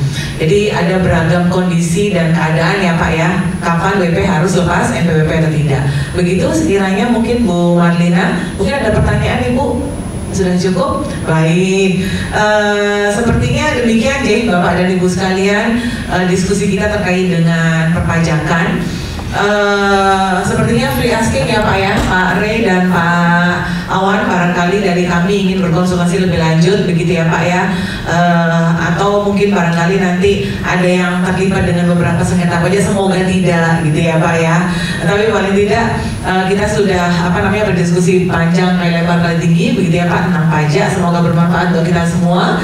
Saya akhiri mungkin sesi diskusi pada siang hari ini Bapak dan Ibu sekalian, terima kasih. Saya kembalikan ke MC